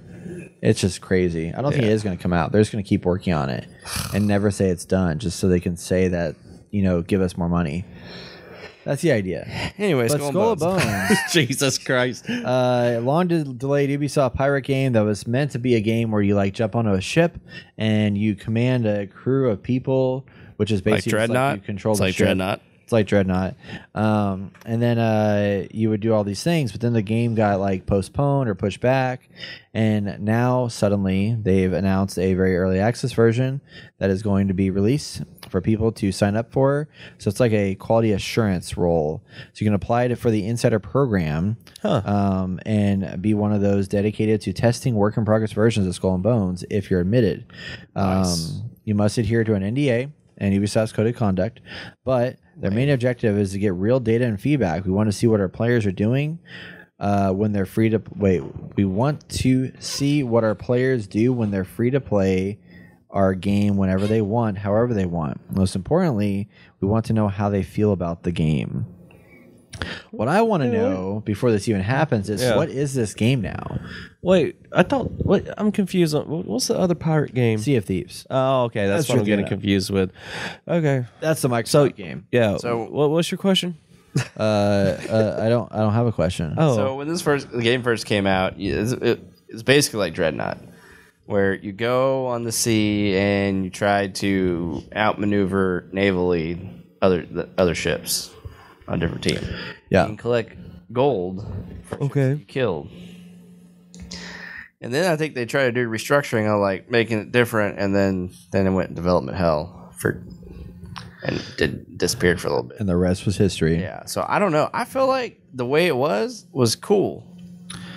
It was different than Sea of Thieves. Yeah. And it felt like it was kind of like it was like an Overwatch, but instead you're commanding a ship. It's competitive gameplay where you're commanding a ship instead of a single person. Yeah. And that was kind of cool.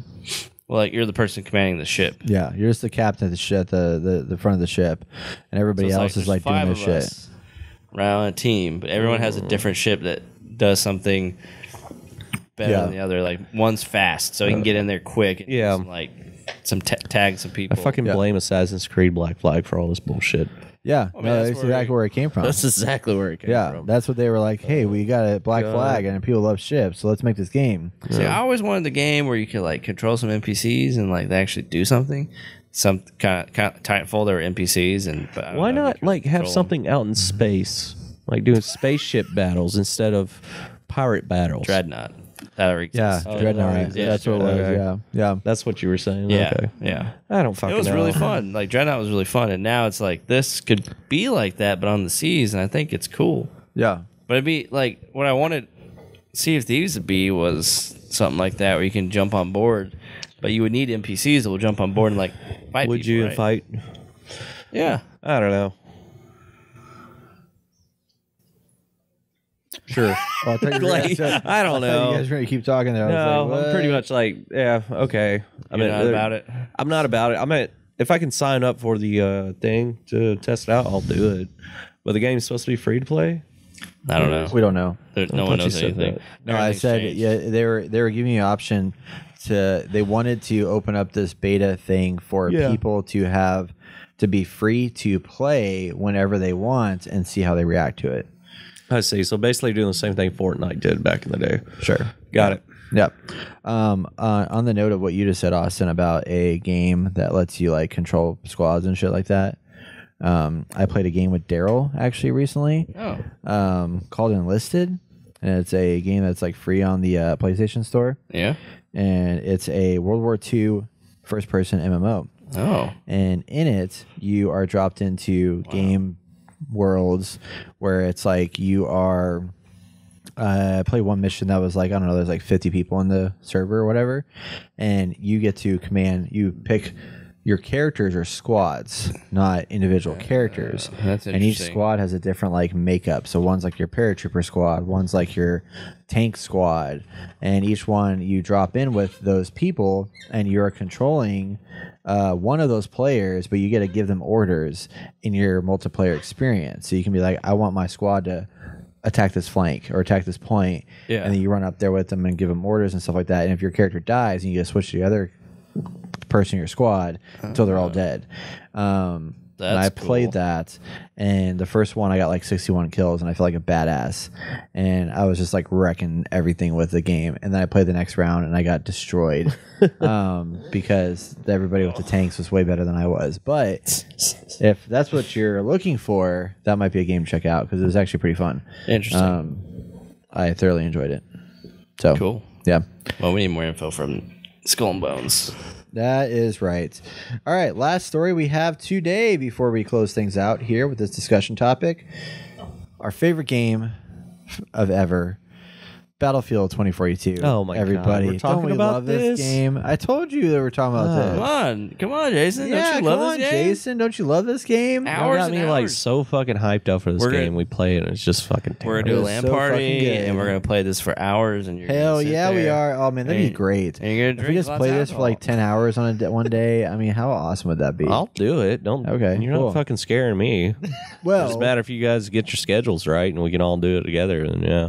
Okay, so Battlefield 2042 has announced that obviously they realized that they fucked up. Really? That their game is struggling a little bit and has issues. So they're working on a lot of different things. They did release a scoreboard finally, so that is finally in the game. So you have a scoreboard now where you can actually see what all your people are doing. See me Big on the miss on their bottom. part, but whatever. But they also announced they're going to be doing huge map design improvements.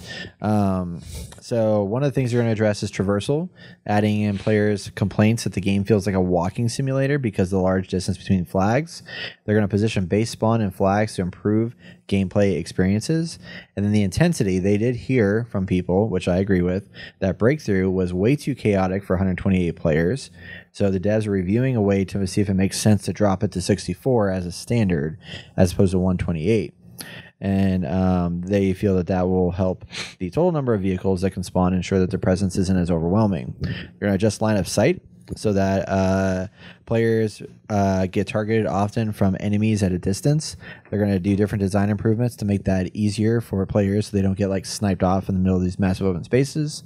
Increase focus on paths from location to location, and add more cover so that there's not as much like open areas where you're just like running around. You're like, oh shit, I'm just going to get sniped by somebody from a distance. So there's going to be a lot more cover in those open spaces. So basically that means like every map needs redesigned, but they're going to do it, and that's exciting. I'm happy they're gonna do it, but fucking yes, it's a little too late. I mean, shit. How did this stuff get past QA/QI? Huh? How? What's QI? I don't know. Quality investigation. Quality assurance. That's A. That's QA. Yeah. Quality investigation. Yeah. Quality Quality. Oh, no, what else would it be? I don't know. Well, it's not Quality- he just made that up. No, it's a thing. It's a thing. The QA is quality assurance. Oh, I don't know. QA. Yeah. Quality inference. Inference. Quality information. Oh, we don't know what's happening anymore. Look, I'm just saying, why did we get to this point? This is one of those things that, like, it's one thing to have bugs, but to have like a solid foundation for your game to grow and continue to be based off of. But it's like, oh shit, we got to go back to the drawing board to make everything right. Fuck you. Fuck you. Especially for a $70 game. I mean, Yes. they missed the mark on this one, unfortunately. And this is my first ever Battlefield that I've played. So, And if I'm not making a compelling enough argument, they were thinking about making it go free to play because they don't have enough freaking players yeah, to continue this game. I find that And ridiculous. whose fault is that? It's their fault. That would make And me that's a so sign. mad. How did that This- petition do, anyways, to refund I people? don't know. We should look it up. But I don't know actually. this is just showing that this game is dying already. If they're already thinking to go free to freaking play. Now, there were talks that it was just going to be the That one map, or Yeah. that one game mode, right? yeah, that one game mode where you can just do whatever you want. yeah, And, fuck up the servers. Yeah. It's just bad. It's just so bad. And it's just like, why? Who was in charge of this BS? Who? I don't know. Seemed like you actually. were about to say something, Dice Brett. isn't here anymore. The Dice feel owner like- is not here anymore. I feel like they're trying to make it more inclusive generally for everybody. And it's like, oh, we don't need a scoreboard because guess what? You're going to be sad that you suck. So let's take it away. So you just like playing the game, right? Well, you know what? People That's want, right. People want to know how good they You're did gonna be and how bad they did. Because if you don't know where you lie, you don't know if you need to get better and how you get better. I think you would know just right off the bat because you're dying so fucking much that you need to get better. Yeah. I know that because I I feel die like- so hey, much. look. I feel like you should know if you have 5 don't need a- kills and 30 deaths that you suck. Yeah, I don't need a Look, fucking sometimes- scoreboard to tell me that. Sometimes I think I'm sucking and I look at the scoreboard, I'm like, oh shit, I got like, my KD is through the roof and I had no idea. Yeah, my But you KD can is figure that not. out with your kills and deaths. Dude, there's a lot going on in Battlefield. Are you serious? You just hold down tab and see which number is bigger. Yeah, but I don't remember. I don't ever look at the scoreboard till the end of the match. But And now they have it after Okay. all this BS. Are you looking? This is why you get killed a lot because you're looking at your menus. I don't ever get killed. I always have a positive KD. It's great. I'm a master at that game. So what do you think? A Brett? master. Are you Wait. excited? Yeah, I'm excited. I know mean, you are. But I what mean, so I'm excited, but I'm also like disappointed. That's like is this gonna bring people? these back? these map situations should have been solved before they brought the game out. Yeah. No, it's going to have. had It's not going to bring anyone back. The people that bought the game, the OG players that love this game, they're going to go back to it. They're going to play it. So those who is the people that it's going to bring back, but it's going to fuck up these new players like me. Whenever I jump in, it's something totally fucking different. When I thought it was supposed to be this. You don't remember anything. Yeah, I Give don't it- remember. give it a anything. I year. wasn't there for it. In a year, they're going to have a whole bunch of new seasonal maps that have been released, and they're going to announce the Battlefield 2042 Game of the Year edition or Year One edition, and that's going to be a big sale. Guess what, guys? We're stripping everything we did to make the game better. Year one. This is what you That's get. going to be a big sale, and everybody's going to buy it that never bought it, and that's going to be the new player base. But no, people are most definitely going to come back for it. Yeah. So I think some will, but this I game think is the hardcore basically in fans the will. shitter. Yeah. Yeah, I mean, there's definitely people who like it the way it is now because they're still playing it. But Yeah. can we see on Steam charts what we got right now? Shit. Shit. Dude, I'm ready for some fucking food. Are you? I want some pizza. That actually does sound like really Okay, good. Right we can now. do that. Hold on. I got one more news article that just Wait. came to our. Oh, just Purview. just in I just got a press Breaking release. news? Press Yeah, hold on, release. hold Yeah, Oh, press release for what? Yeah. there we go. I got numbers. you'll see. Battlefield Oh, here. 2042 all-time peak over 100,000. That's it. Playing 15 minutes ago, 2,244. Oh my This god! game is dead. It is on Steam. This game's dead. Jeez. I heard their last like 2 games combine amount to more players than the current one. God So in damn. November, they had a peak of 100,000. Oh boy. In December, 1 month later, They had a peak of 47,000. Wow. So it decreased by half. And it is now March. Yeah. So as of all the numbers in March right now, the peak players was just a little over 4,000. That's fucked up. Interesting. This game hasn't even been out for 6 months. Wow. It's already dead. Yeah. I mean, that just goes to show you right there. That True. new update's going to bring it back then. Look at Avengers. They're fucking getting there. Right. Fuck yeah. No Man's Avengers is Sky it, great. guys. Come on. No Man's Sky. So latest news just came out. Breaking news. This just came out tonight as we're recording this on Sunday, Okay. March whatever 13th, I think it is. Yeah. South by Southwest Gaming Awards have revealed their winners. Oh, They shit. are here. Here we go. Technical achievement goes to Ratchet and Clank Rift Apart. Okay. Excellence in audio design, Resident Evil Village. Okay. Yeah. I seriously question all of these awards, by the way. Can I see these? Can you send them to Excellent. us? No, I'm about to read them to you, and then I'll send He's them to going to you. read it. He wants us our reactions. Excellence in narrative, Final Fantasy 15 Endwalker. What? No, 14. Sorry, the Still. MMO. Still, what the fuck? Excellence in multiplayer, It Takes Two. Okay. Excellence in score, Final Fantasy Endwalker. What the fuck? Excellence in game design, Inscription. This is a game I want to play. It's supposed to be really good. Okay. Excellence in animation, art, and visual achievement, Forza Horizon 5. Yes. Yes. That's what I'm talking about. Oh, jeez. And then there is VR Game of the Year, Resident Evil 4 VR. Okay. Tabletop Game of the Year, Dune Imperium. Indie Game of the Year, Kena Bridge of Spirits. Nice. That's Cool. good. And then, are you ready for this awesome Morales? Right. Video Game of the Year, as chosen by the South by Southwest Gaming Awards, is Final Fantasy Endwalker. What the fuck? What the Where's the table? Let me flip this table. Where? Can we see the nominees? What was it? Wait. Send this to Is us. this a mobile email. game? No, it's an expansion to it's the Witch Queen of Destiny 2. It's an expansion to the Final Fantasy MMO. And it's called Endwalker. And it's Did a you put very it- apparently Final Fantasy's thing you is put like it- very good. Where is it? Where do we find this? It's Brett? an email I got, bro. It's an email, man. Email. Let me look this shit up. Wow. So I was very surprised to see that. Wow. That's wow. What were the nominees for Game of the Year I don't on know. their listing? Because that I don't even think that should have been a thing. Look Yeah. it up now. I mean, I know that people were like really hyping on that. Okay, here we go. I got it. Your face got it. So, Video Game of the Year nominated: It Takes Two, Psychonauts 2, Ratchet and Clank Rift Apart, Resident Evil Village, and then Final Fantasy Endwalker. I would have took fucking Ratchet and Clank over all that shit. What the fuck? That's weird. I mean, obviously, we know It Takes Two won Video Game Awards for Yeah. GOTY.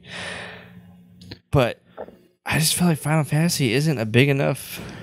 I mean, It a lot of must people be. like it, but I Yeah. feel like it's still a niche thing at this The point. scoring was chosen among 12 different categories. Winners determined by a weighted total between South by Southwest staff and advisory board input, as well as public voting. All right, Indie Game of the Year nominated: Kena Bridge of Spirits, Kyokori: A Colorful Tale, Chicory. Chicory. Thank you. This is a really good game. Kyokori, Death's Door, Inscription, Loop Hero, Lost Words Beyond the Page, The Medium, Unpacking, Valheim, and A Wild at Heart. So I think a lot of these actually could have definitely been chosen. I'm glad Kenny got chosen. It's a good Yeah. one. Tabletop Game of the Year, we're going to skip that. VR Game of the Year, we're going to skip that. Matthew Crump Cultural Innovation Award. I we're gonna didn't talk skip about that one either. Excellence in Animation, Art, and Visual Achievement. Forza Horizon 5, Hell yeah. Deathloop, XO1, Kena Bridge of Spirits, and Wild at Heart. Deserved it. Yeah, I'll go with it. Yeah. Excellent game design. Inscription, Deathloop, Loop Hero, Ratchet and Clank, Returnal. I would have gave it to Returnal. But then again, I don't know what Inscription is. Inscription's supposed to be a really, really good game. I have it on my list to play this year. Your list of games that you need to play. Excellence in multiplayer. It Takes Two, Back for Blood, Halo Infinite, Riders Republic, Valheim. It Takes Two? It Takes Two. It Takes Two. Excellence in narrative. Endwalker, Deathloop, Kingdom Bridge of Spirits, Lost and Random, Marvel's Guardians of the Galaxy. What got picked for that one? Best narrative? Final Fantasy Endwalker.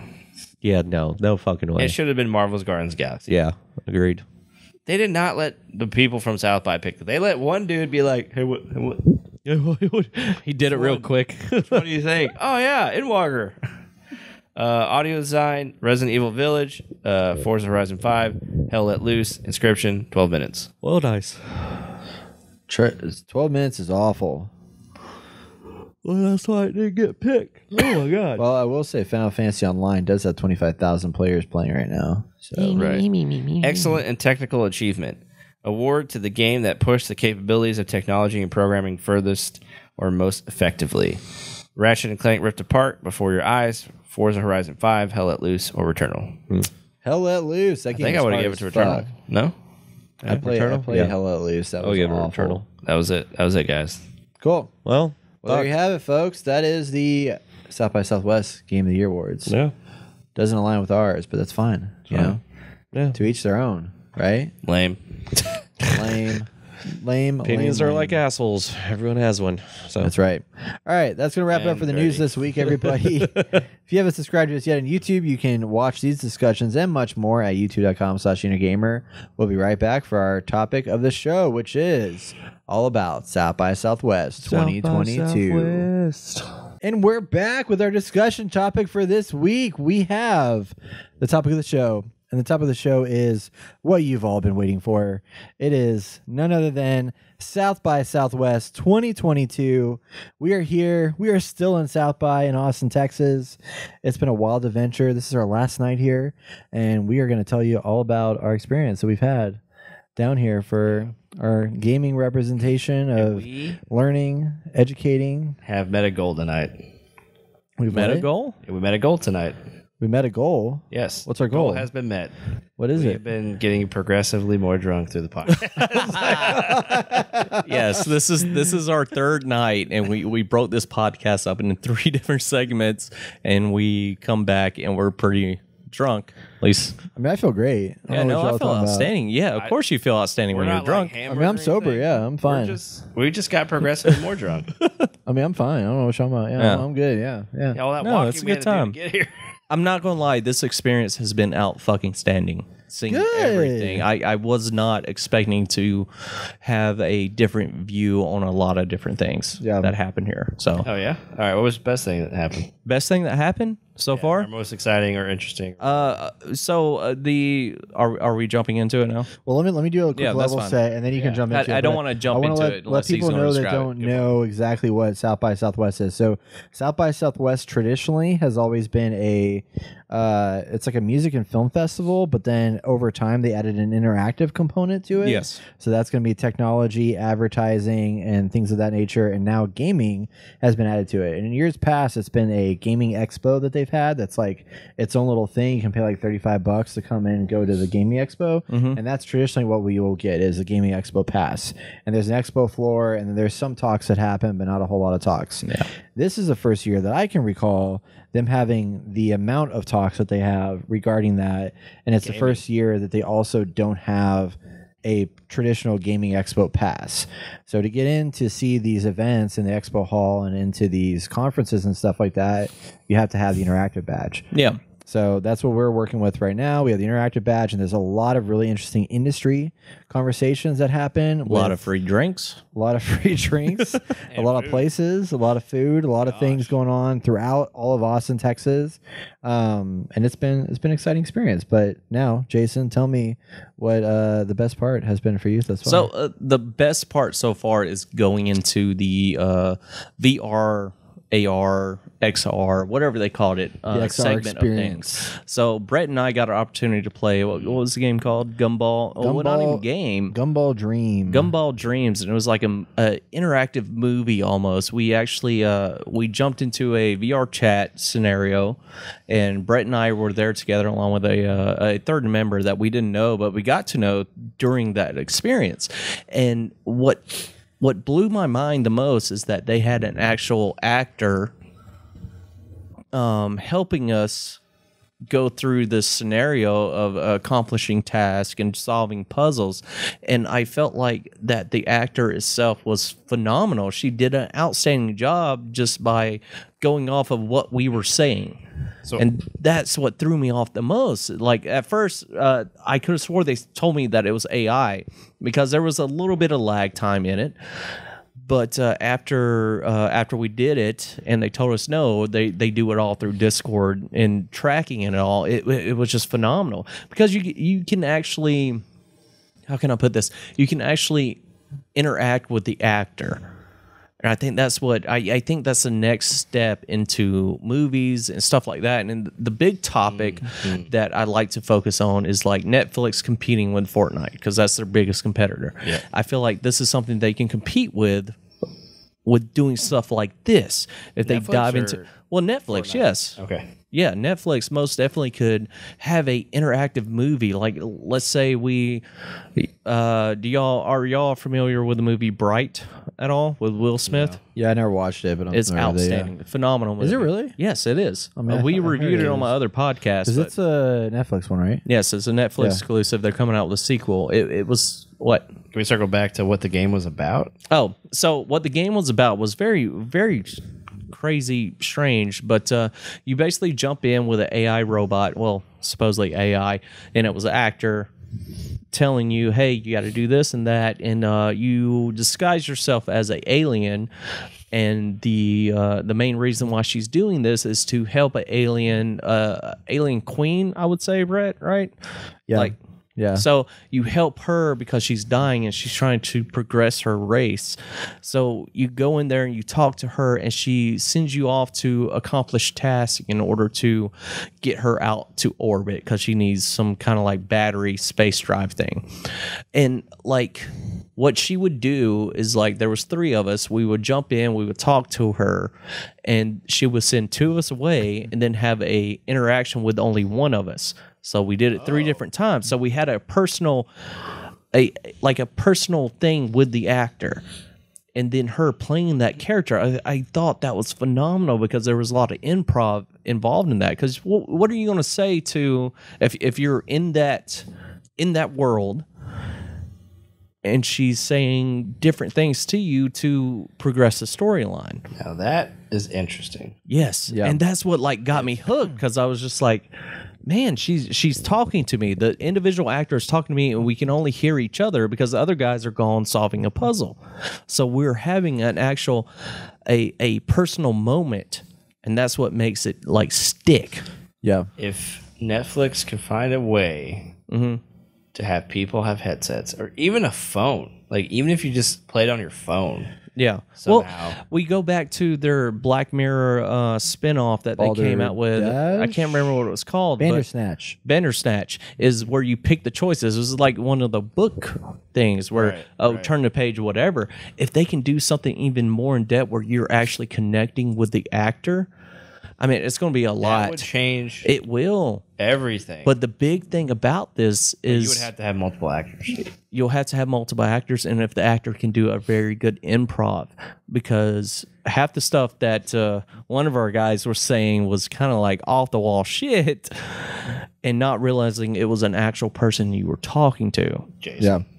No, I wasn't. I was fully. That's the key thing. I was fully immersed in it, and I was trying to dive deeper into the story and everything because I was fully in it, and that is the metaverse, and I enjoyed that aspect of it. Yeah. See, that's the thing. Like these kind of things need to exist, but like how do you make them mainstream? How do you make them something that could happen more often than not, without it being a very limited experience for a short amount of time? Mm-hmm. I mean, I think it's kind of like it's like going to see a movie. Is what this kind of is. It's like if we get VR headsets in everybody's household, it's like all you have to do is plug this in and then honestly, connect. You get a cardboard thing to put on your head. But your phone. But it was. I feel like there's something really different about it with the immersion that the VR headset gave you. I agree. Because it's like, I mean, like literally there was a point where like, you know, he was like trying to strangle me just jokingly. And then she was like, "Oh no! Don't hurt your friends. Don't hurt your Like, friends." how do you like And that just was like funny. that? But how do you get people to accept this? Like, if you were going to implement this in like 5 months, 6 months, Well, you how can't. would you? We're Yeah, not there I know. yet. You Yeah. have to get something where people can print something out, Yeah. or get something shipped to you. Well- to use your phone, because Yeah. the phone is like the only thing that everyone can access right now. Yeah. I just Unless don't. they wanted to do. Well, I Yeah. think this is good foundation work. Like, this is outstanding foundation Yeah. work to actually, like, if I can go into an Avengers movie and portray a certain character, it could be a civilian or whatever, and interact with Robert Downey Jr. That's a one-time experience. We're getting closer to AI being that good. And that's another topic. I mean, Yeah. AI in general. I didn't get to experience that much, but the VR, how close we can do something like that. Because this lady was out in LA while we were doing it, and we were just connecting in that moment, and it felt special to me. It felt very unique, and I highly enjoyed that aspect of it. What I think is really interesting about it is like, so this company that put this app together is called Ferryman Collective. So you should check them out if you're interested in these experiences. But one thing that I thought was really interesting about it is like, we have a lot of friends they're actors that, you know, they're not like, you know, working in AAA, you know, top notch films and stuff like that, but they're looking for acting work. Yeah. This is a good way to generate a passive income, or not even passive, it's an active income, but generate an income that can be consistent if they keep doing these events and setting them up, and they don't have to go somewhere, which is nice. You know, they're just like in there and just trying to like practice their improv, practice their stuff. And I think it's cool because, I mean, I don't know how like these, you know, what level of quality these actors are, but for me, it was like, I thought they were great. They did a really, really good job. And it's like, I mean, our friend Daryl that we know, you know, through the podcast, like, I mean, I think he would be a perfect for a role like this, to just like jump in here and just like run it. Great. Yeah, you can get all these like entry level actors to come in there. Yeah. To some degree. Yeah. I mean, entry mid, or even like during the pandemic when there wasn't a lot going on, true. this is a way to like kind of help them get, you know, keep work going and that's stuff. one thing is like, how do you okay, so we went to this floor and they had a bunch of these experiences like 20, 30 minutes long, and it's like, at this moment right now, I don't want to spend 20 to 30 minutes in something that is so... You need the expectation that that's what you're getting into, and we didn't have that when we walked in that room. Well, like, I didn't know like how good are the experiences. Like, we've had experiences before in VR, and it's just like, this is bullshit. It's not bullshit. Yeah. It's boring. I don't want to be here. And it's like, well, I'm kind of stuck in this experience because honestly, I don't want to take it off and be like, I don't like it, you know?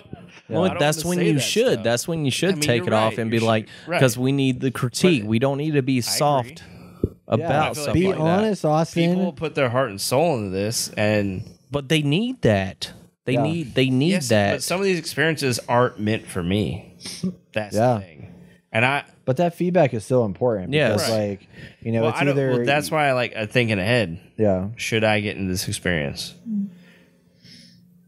Sure. Why not? And I was like, maybe I don't want to do this. Yeah. I just want to play Pirate. What's that one game on the really popular game, Pirate? Sea of Thieves? No, it's the one where you're shooting all the drones that come out. Oh, Space Pirate Trainer. Space Pirate? Yeah, like it's great. Like I'm getting this VR thing. There's all these drones, and I have a scoreboard, and I want to get the high score. And I feel like that's what I wanna do. this one is different. Is focused in on a certain audience that wants the experience and the interaction. I think that's the key thing, is interacting with someone, especially an actor that's portraying this character. Yeah. You can throw whatever you want at this person, and they just come up with it.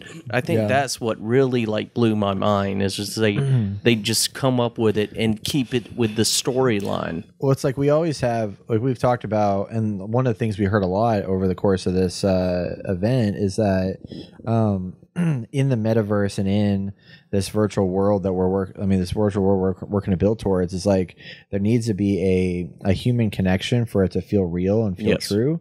And that was a literal human connection that we had with somebody that was in a virtual world. And that was pretty wild. And the fact that like we didn't really know, I mean, it's interesting because like we should have known going into it, but the fact that we were kind of oblivious to it and did experience what we thought was AI, and then when we got out of it, we're like, holy shit, that was an actual person I was talking to. Like that was really interesting. And they did a phenomenal job. Yeah.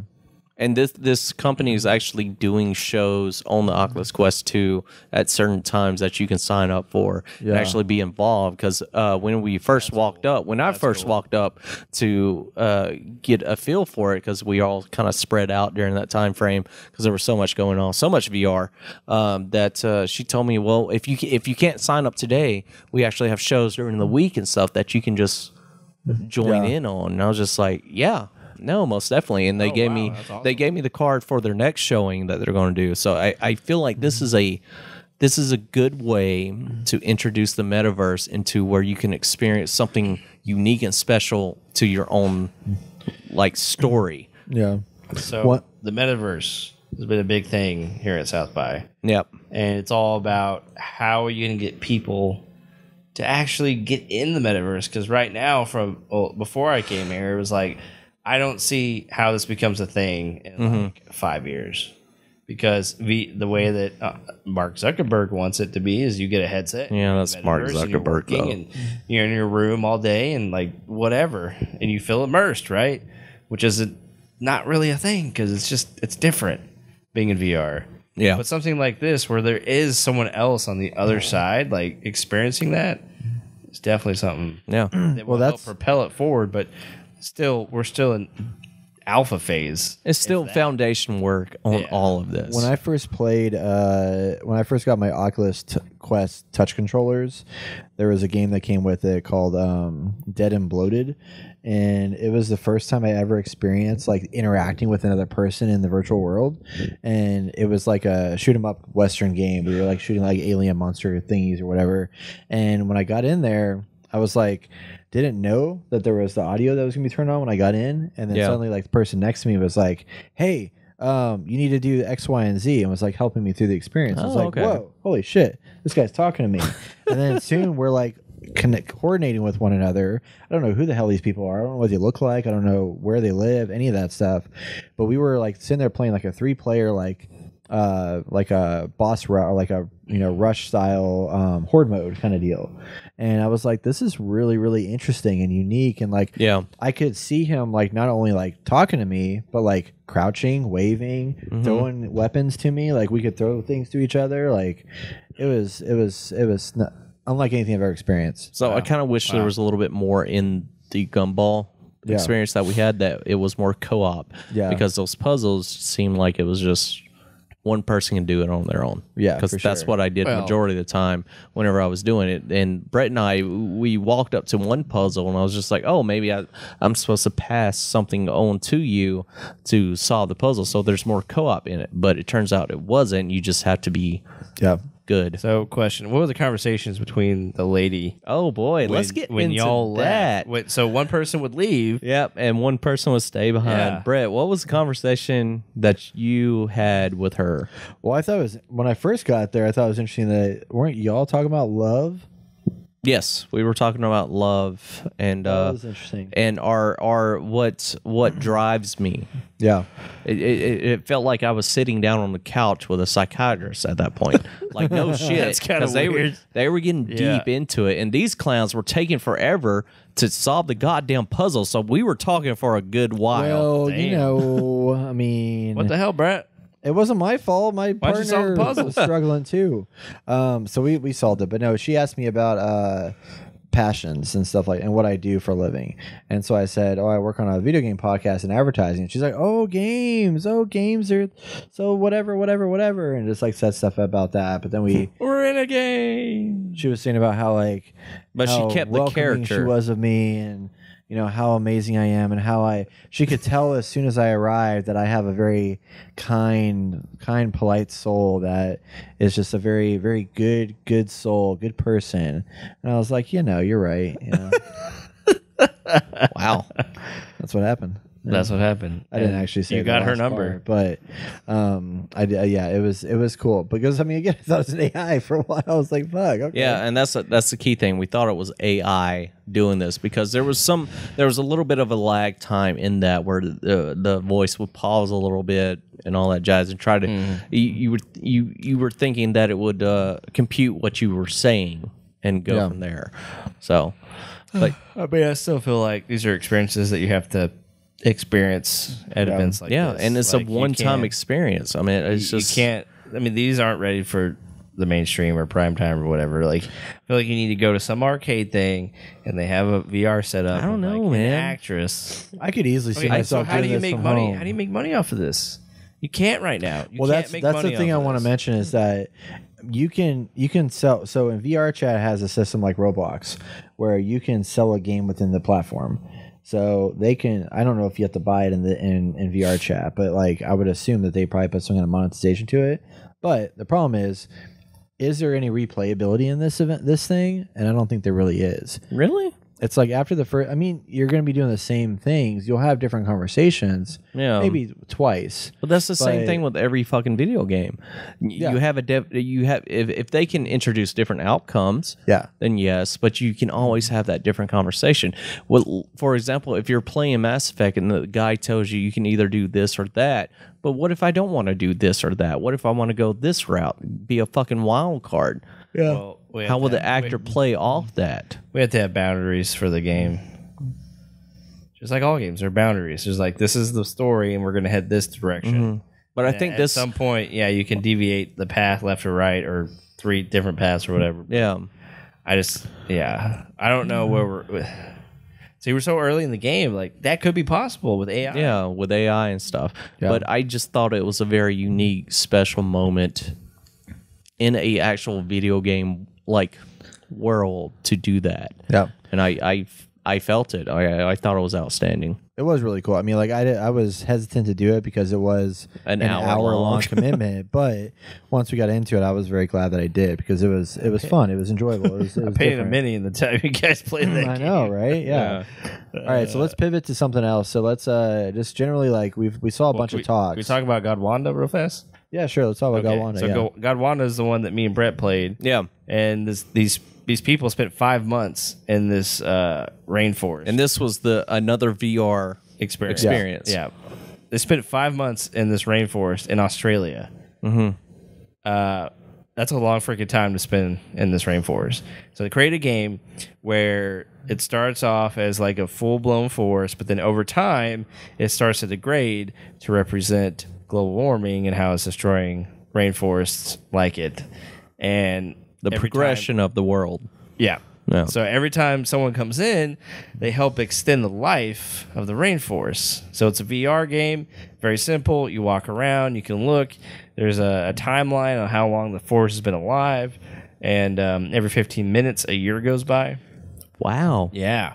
So the more and they can have up to 2,000 people in there at a time, but there's not much you can do in there. And I was thinking, like, I think the concept is really cool, and that there are stats that you can look at because when you go, Yeah, in, 'cause you I can raise your hand up and you can see stats of the rainforest, like how much vegetation is there, or the percentage of vegetation, percentage of insects, blah blah blah blah blah. There's like 4 stats, and then how long it's been around. So I was like, I think the concept is legit. I just think they could gamify it more. Like give you options to help lower their stats or something like Yeah, that. like help It's keep- tasks to do. help keep the rainforest alive longer. Or And I think that would open up forest. open up people's eyes on how they can do it in real life too. Yeah. I mean, Okay. yeah, you could definitely gamify that to some degree, but like giving people a task, like here's a point in the map, like anyone who's around can go over there and say, I don't know, grab something, put it in something, and take it to. I take my recyclable bottle and throw it in there. Yeah, like throw it in a recycling bin. So like, something so menial, but you could gamify it to the point where it's like an interesting thing. So when you go in this game, you're like, I'm actually doing something To help. instead of just because all you do is walk around the world, and there are plants that are like all white. Yeah. It's supposed to signify that those plants have died. Okay.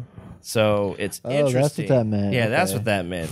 See, I that was was like, that you was could- something that threw me off. Is that there wasn't enough, other than them telling me ahead of time, there wasn't enough instruction within the experience to guide you. I mean, it's just to walk around, but I was like, you could easily gamify this game to make it very interesting and to make it a really community-focused game where it's Yeah. like, I want to go into this very peaceful, because it's all like, you see the forest and you hear the birds, and sometimes it rains, and the night and day cycle is really fast, so like you get to experience all this stuff.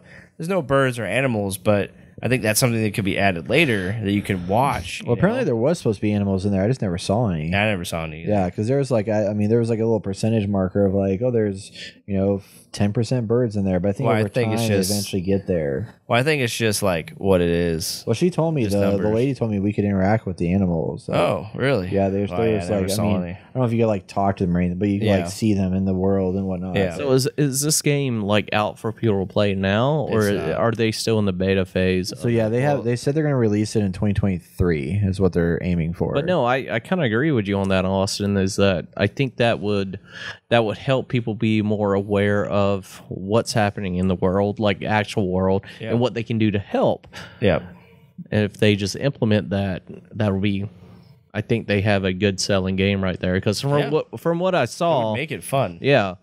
And that's the key thing is making it fun. Simulator. It's a walking simulator. Yeah. So I'm wondering though is like I don't think it's intended to be a game. I know it's intended to be an experience. Right, so it's like but you could the gamify. You could gamify it very easily and probably reach a wider market because I mean it's kind of like a interactive film in a way, but there's no narrative really to it other than just like you see like this stuff change over time. Right. I mean, it's a cool experience, but it's like not for everybody. VR right now is all experiences. Yeah. You could do it once, twice, maybe 3 times. And it's like, well, I'm not going to play this anymore. And you're spending like $15, $20 plus dollars. I mean, up to 60 for some games, and it's like, okay, I've played it, and now what? Like, I'm not gonna. But I mean, they're getting better though. They are. Like I said, it's just the foundation work right now. Yeah, I played Vader Immortal. That's really good shit right there. I need to play that one.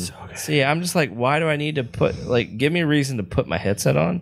Yeah. I mean, y'all tell me, because how many times have y'all played VR? Not a lot. It's just because the main reason with the VR for me, like I would play it nonstop, but the main reason for me is the room. Exactly. I need a dedicated room for that. And it's crazy that like, even with the fact that the Oculus Quest, as easy it is to set up, you still have to have a space. Yeah, you still need that even space. if you don't have the gate thing set up or whatever, like you still have to have a space that's cleared out so you can move around. Yeah, and that makes it hard for others. It's easier for some than others. Yeah, for sure. But it was a cool experience. I think they could definitely be evolved upon. And they're from Australia, which is cool. Yeah, shout out to them. Yeah, nice. Anyway, NFTs. It was fun. Oh, sure. Let's talk about NFTs. Fucking God. So, I think one of the goals that we had down here was to try to make sense of the metaverse more and NFTs. And there was a lot of talk on NFTs during this. Convention. Fucking much. Everything's about NFTs, metaverse, or as they called it in many of the conferences, the M word, because it is something that not everybody wants to talk about. But we went to a couple of NFT launch parties. So that was fun. One of which was a company that I thought was called Creature. Turns out it's called Creator, Kreatr,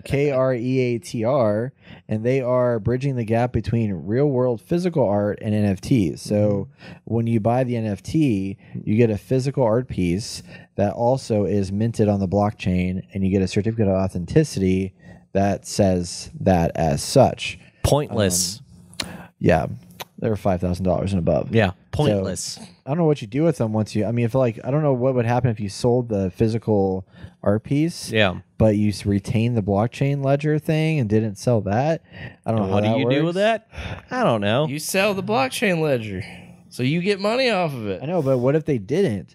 Now you have like an art piece that doesn't have the authenticity certificate. So look, here's the thing. Both. Well, no, you could, but I'm saying, what if you don't? What if you sell the physical piece and keep that means the then you digital? have The the art piece digital is worth copy. nothing. No, and the authenticity certificate is worth the art something. piece is worth what it is in our world, but then on the digital front, you could sell that for the same amount and make double the money. I don't fucking know. It's okay. Pokemon cards. That's Gotta all catch it them is. all, Pokemon. Like, it is very unique, but the only way that it's going to like move forward for like the video game side of things is if those NFTs can cross over to other games. So like if I get a NFT for God of War, I should be able to use that NFT in Call of Duty. You know what I mean? So if I have Well, that's the intent with Ubisoft. that's the intent stuff, yeah. with Ubisoft only, but those companies are not talking to each Right. other to move them around and do whatever. It is currently just Those companies are on stingy and they don't want to that ecosystem. do that. Yep. And it's going to stay in that ecosystem. Yep. And they are going to reap the benefits through transactions, and the property that they have created now has value, so that adds value to their company. Yeah. That's So what it's all about. Austin and I today talked to a video game person that was developing a video game that is all about NFTs in their MMO. Was it? Yeah, they're making an MMO RPG that's tied to the blockchain. Yeah. So the first thing he said to us is like, yeah, this game has full of NFTs. And I'm like, well, I'm already turned off like right away. And then watching their cinematic trailer, which was BS. bullshit. And then Austin is ripping into him about this whole NFT, all this. And I'm just sitting there watching this train wreck happen. And this guy is just like, Was it that bad? it was, dude. I felt bad for the guy. You were ripping into I was him. legitimately curious. I was like, what Yeah. the fuck's going on with I don't this think he stuff? was expecting those questions at all. Yeah. And you were just fucking at him full force. And I'm like, He did a I good feel job. bad for him. To give him credit, he did a really good job, I feel like. Yeah. So this game, what was the game called?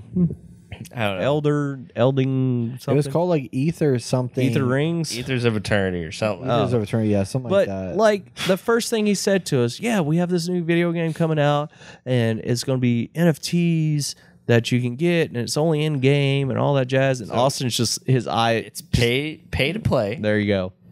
Wait, what? Play to pay. Play to pay. So Pay to earn? Or yeah, no, that's it. Sorry. whatever. Yeah.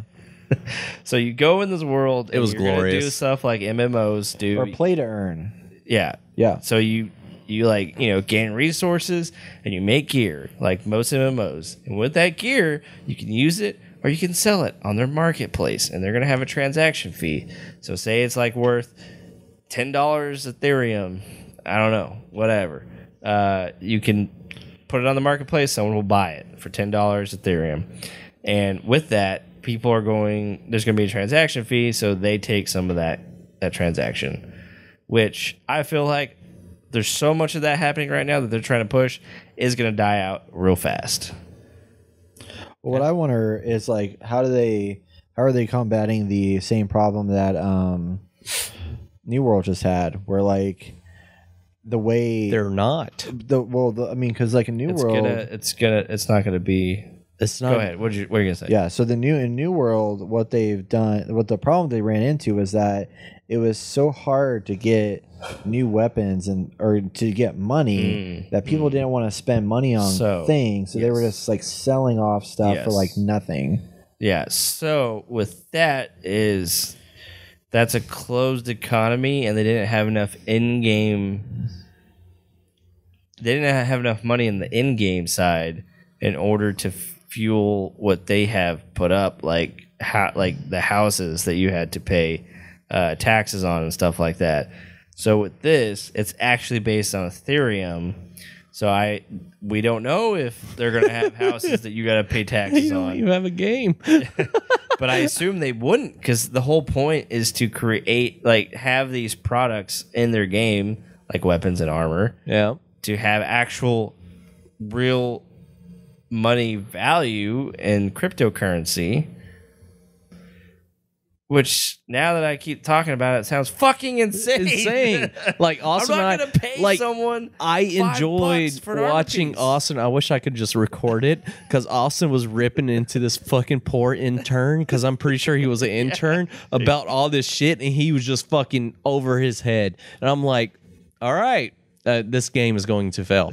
Like, I already knew it. I was just like, all right, fuck this. Nothing's happening with this. Because, like you said before, you don't have, if you're going to do something like this, like Ubisoft, that's a prime example. They have games. They have stuff that they can do possibly NFTs for and cross over into their other games. But for this game just starting, and that's their main kicker, is fucking NFTs. I got it. Nothing. Zero. Realms of Eternity.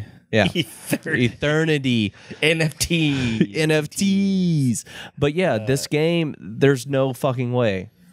This is not going to kick off.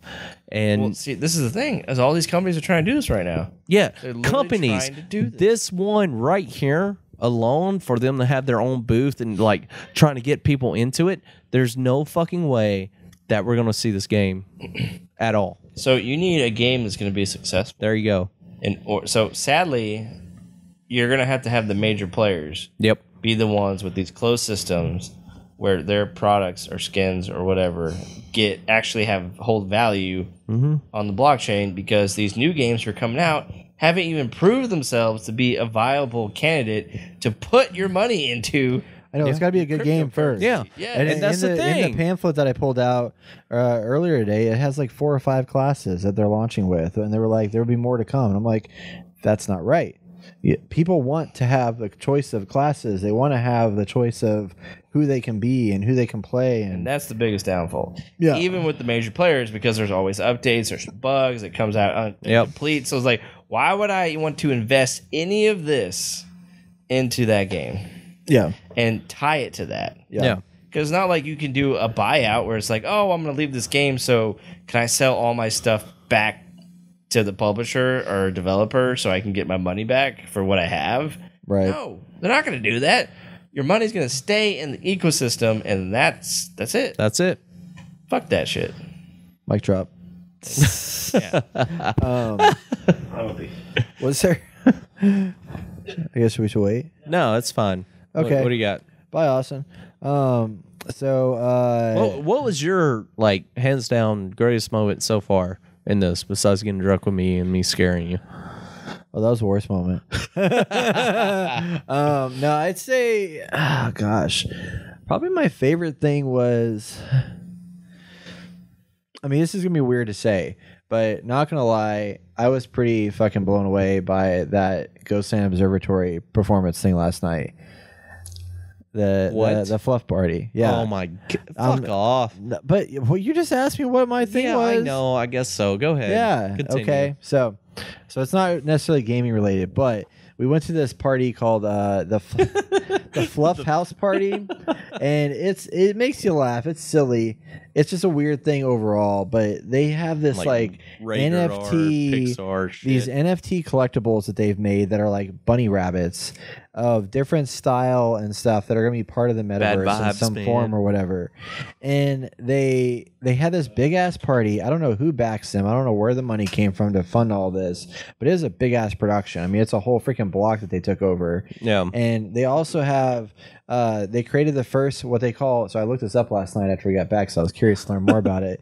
So they've created a Web3 record label called Hume, and the Web3 record label has their first what they call Meta Star, and their Meta Star is a bunny rabbit that talks like a rapper that is on that has a whole Twitter and a whole. I just said he's a rapper. Be rabbit, baby. What do rappers talk like? Doesn't matter. They talk like rappers. They're rappers. They rap. Anyway, All right. so I got this rapper up here that's like doing his whole thing, and he's very crude on social media. By the way, Is this he? virtual character. Yeah, he says shit and fuck and all this stuff all the time. It's crazy. Damn, but I can be a rabbit. they had this whole thing set up, but the whole pull of it was like they're working towards some kind of metaverse immersion something, but the highlight of it was there was Ghost Land Observatory that was playing music, which is a band from Austin. Yeah. And they had in this big ass dome, and this dome, it was like kind of like you're at an Omni theater, and it was just like a whole bunch of projectors that were filling up the screen above you, and it was all these cool projections and things going on. Yeah, that was and pretty stuff like cool, that. actually. Yeah. I really enjoyed that. Laser aspect of it. lights and this and that, whatever, and a concert. To the ground, yeah.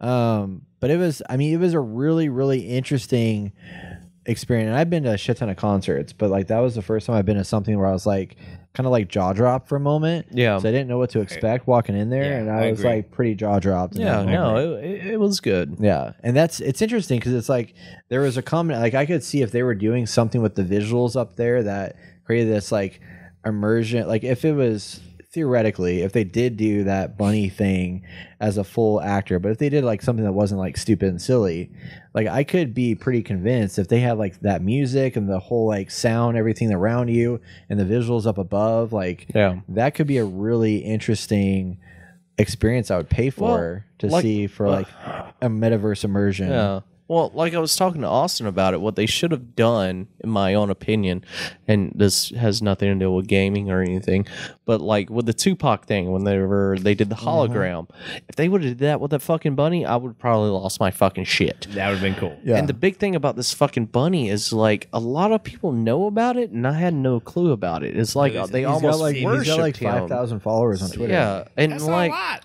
a lot. well, still, it's more than I have because I don't have a Twitter, and but either way, I don't know about this whole NFT thing. I can see it doing something for video game world, most definitely if the companies agree to what they would have. You know what I mean? If they don't close it off and create their own ecosystem like Ubisoft's doing right now. If I can use the same skin in goddamn Breakpoint and move on to God of War and use that same skin, that'll be interesting and unique, and it'll be immersive and whatever it wouldn't be. But yeah, I don't see. I think NFTs, because that's all that party was about, is going to die down pretty well. So I remember when I first saw that, the first thing I thought was, because it was a dome. Yep. That was lit 180 degrees or 360 degrees. Yeah, above something us. like that. It was the roof was lit up. So when I saw that, I was like, "This has been done before. This is It the has. Omni Theater. Yeah. Like, there's nothing really. I mean, there was cool. Like, it was definitely an entertaining. I mean, some of the thing to visuals were watch. pretty good. But at the same time, I'm like, okay. That's what I was saying earlier. It's basically like the Omni, but it was a musical performance, which I thought was a live musical performance, which I thought was really interesting. Yeah, that was cool too. Yeah. It was so fun, yeah, you know. But yeah. I just them pushing this NFT thing so hard. I feel like it's just I don't know. I feel like they're pushing super hard for today. nothing. Me and Jason were just chilling at the hub in the expo hall, and we saw Ben McKenzie, who plays James Gordon in Gotham, and he also is in. He had a panel, and it was him questioning cryptocurrency, and I think it was really awesome. Worth checking out. I'm sure it's going to be online. But I think he had some good points that almost escaped me at the moment. Do you remember anything he said? Well, I remember him saying, "I have no fucking clue." Like, Yeah. like what is this actually going to catch on? Because someone messaged through the stream asking questions about NFTs and all that. He's just like, I have no clue. And then they went to someone else, I can't remember who it was, and asked about NFTs and like the purpose of them. And he couldn't really give like a good example of why you should invest in NFTs. Yeah. And that's where Ben McKenzie was just like, okay, Yeah. cool. We're so new in it. It needs, if it's going to be a currency we use for everything, it kind of needs to be a currency we buy goods with first. Well, that's where the NFTs have come from. Oh, okay. All right. We're circling back around. So I understand art and GIFs and avatar photos. It's like, oh, I want to put that as my avatar and use that forever, right? As my thing. It's like, why not just, I mean, I understand putting money in it for that. It's worth something. Awesome. Makes sense. So the biggest issue we're having is they're trying to create these avatars or whatever we pick for NFTs. How far can we use them? So I can use it on my phone, but can I use it on my computer? Can I fucking go beyond that? Can I use that avatar in my video game no matter what? Can I plug in a code and use that NFT as a bunny rabbit if I'm playing God of War or fucking something else? There's no... You can't do that. That part. You see, that's what I'm saying. Then it's That's a good point, worthless yeah. in my eyes. If I can't create an NFT... a $2,000 NFT. a $2,000 NFT, and I can't use that everywhere because these companies are not communicating with each other, able to like provide a then it's universal pointless. system. So when the metaverse becomes a metaverse, where we have one body in the metaverse, So you use that all our NFT accounts as are your tied to the metaverse. There's one account that goes throughout everything. I don't know if that's going to exist. It's not. That's I want the thing. it to, and I think that's Because what's going to I make don't want it to. progress. But That's just- I don't think that's going to because it's too open to just a disaster. I mean, Yeah. it's Yeah, like it's true. And the putting only everything way in one place, the yeah. only way it's going to exist is by these companies coming together, and we know that's not going to happen. No. There's no fucking way in hell. Because the only thing I'm picturing with these NFTs is Ready Player One, where you jump into a VR Yeah. simulator and you play as the NFT that you are, and you progress through playing different shit. Like the one panel we went to where the guy was just like, jump from Grand Theft Auto to 2K. Like Yeah. you steal a car and you drive over to 2K and you start playing basketball games. Yeah. I thought that was very interesting. That was a very good a very good example of Yes. what could happen. Yeah, But and that's it's- where we want to go. It's just it's going to take us a while to get there. Yeah. and right now it's just like a bunch of separated systems that will eventually be put together. I'm done with NFTs. Yeah. Like I'm fucking I am. done. I do want to say one last thing. I just read that on August 7th, 2021, Fluff World launched 10,000 programmatically generated unique animated NFTs priced at 0.09 Ethereum, and it sold out of all 10,000 of them in just 40 minutes of opening the sale, with a secondary market I don't know. now I don't know. estimated at over $40 million. It's people putting money into this that has money to spend. Like, whenever you're that fucking rich, you just want to buy shit. That's what I look like. This whole Southwest shit, that's what I see constantly. It's just people throwing fucking. There's a lot of money here. Yeah. I'm sure we've walked by a handful of millionaires. Yeah. And billionaires. Yeah. All the Oh, above. which funny story, by the way. We just recently talked about what's that? Dreadnought. Yeah. We talked about Dreadnought, and we met the One of the people from Grey Box. yeah. That was Or from, fucking 6 foot. 6 foot. 6 yeah. foot. We met him today. Yeah, it and was that cool. was fucking random. Yeah, that was fun. Yeah, we went to a game developers meetup and met some people from all kinds of cool places, which was a lot of fun. So what about so we talked a lot about NFTs, we talked a little bit about Metaverse, we've talked about that VR experience we had. I mean, is there any of the talks that really caught y'all's eye, on a positive note, that were really interesting, that you just got some good tidbits out of? They were like, wow, that really was Yeah. compelling. Like Susan O'Connor was interesting to hear how she developed the story for Far Cry 2, Yeah. which I didn't know. That's how Open it was world. developed. Yeah. And the game was divided in three different segments, and you'd go from one world to the next, experiencing different people and stories. And the game evolved that way. And it's like, dang, you're the faceless hero. Not a lot of interesting things happen to you, but you're interacting with the world and listening to these stories as they evolve from other people's perspectives, which honestly I think is a great way to do that. Yeah. Well, that's what I thought was really interesting about what she said, is that in narrative storytelling and gaming, your player and who you are doesn't really matter. It's the people around you that matters. Yeah. And it's about making compelling, interesting, non-playable characters that you see and interact with throughout your experience. So a great open world, a great world that, feels alive and real. And then also the characters you interact with must have depth and, all that stuff. And I thought that was really interesting because You want to know here a hot take? what? I think Horizon Zero Dawn sucks. Now, when she said Do you mean Horizon Forbidden West? Sorry, Horizon Forbidden. God damn it, I keep saying that. When she was talking about the way she was explaining the story, the first thing I thought about was fucking Half-Life 2 and how amazing it was for the time. So good. You're a faceless hero who does heroic things. That's why Boba Fett was so amazing back in the day. Yeah, It's just he's a faceless hero and or a faceless anti-hero, if you want to say that. I don't know. anti-hero. Anyway, it was just I was like, damn, I want to go play Half-Life 2 again. It's because it's so good. It's so good. And it's exactly what she's talking about. But she used Half-Life Alyx as an example. That's true. And That's true. that was a great experience. Yeah. Okay. Man.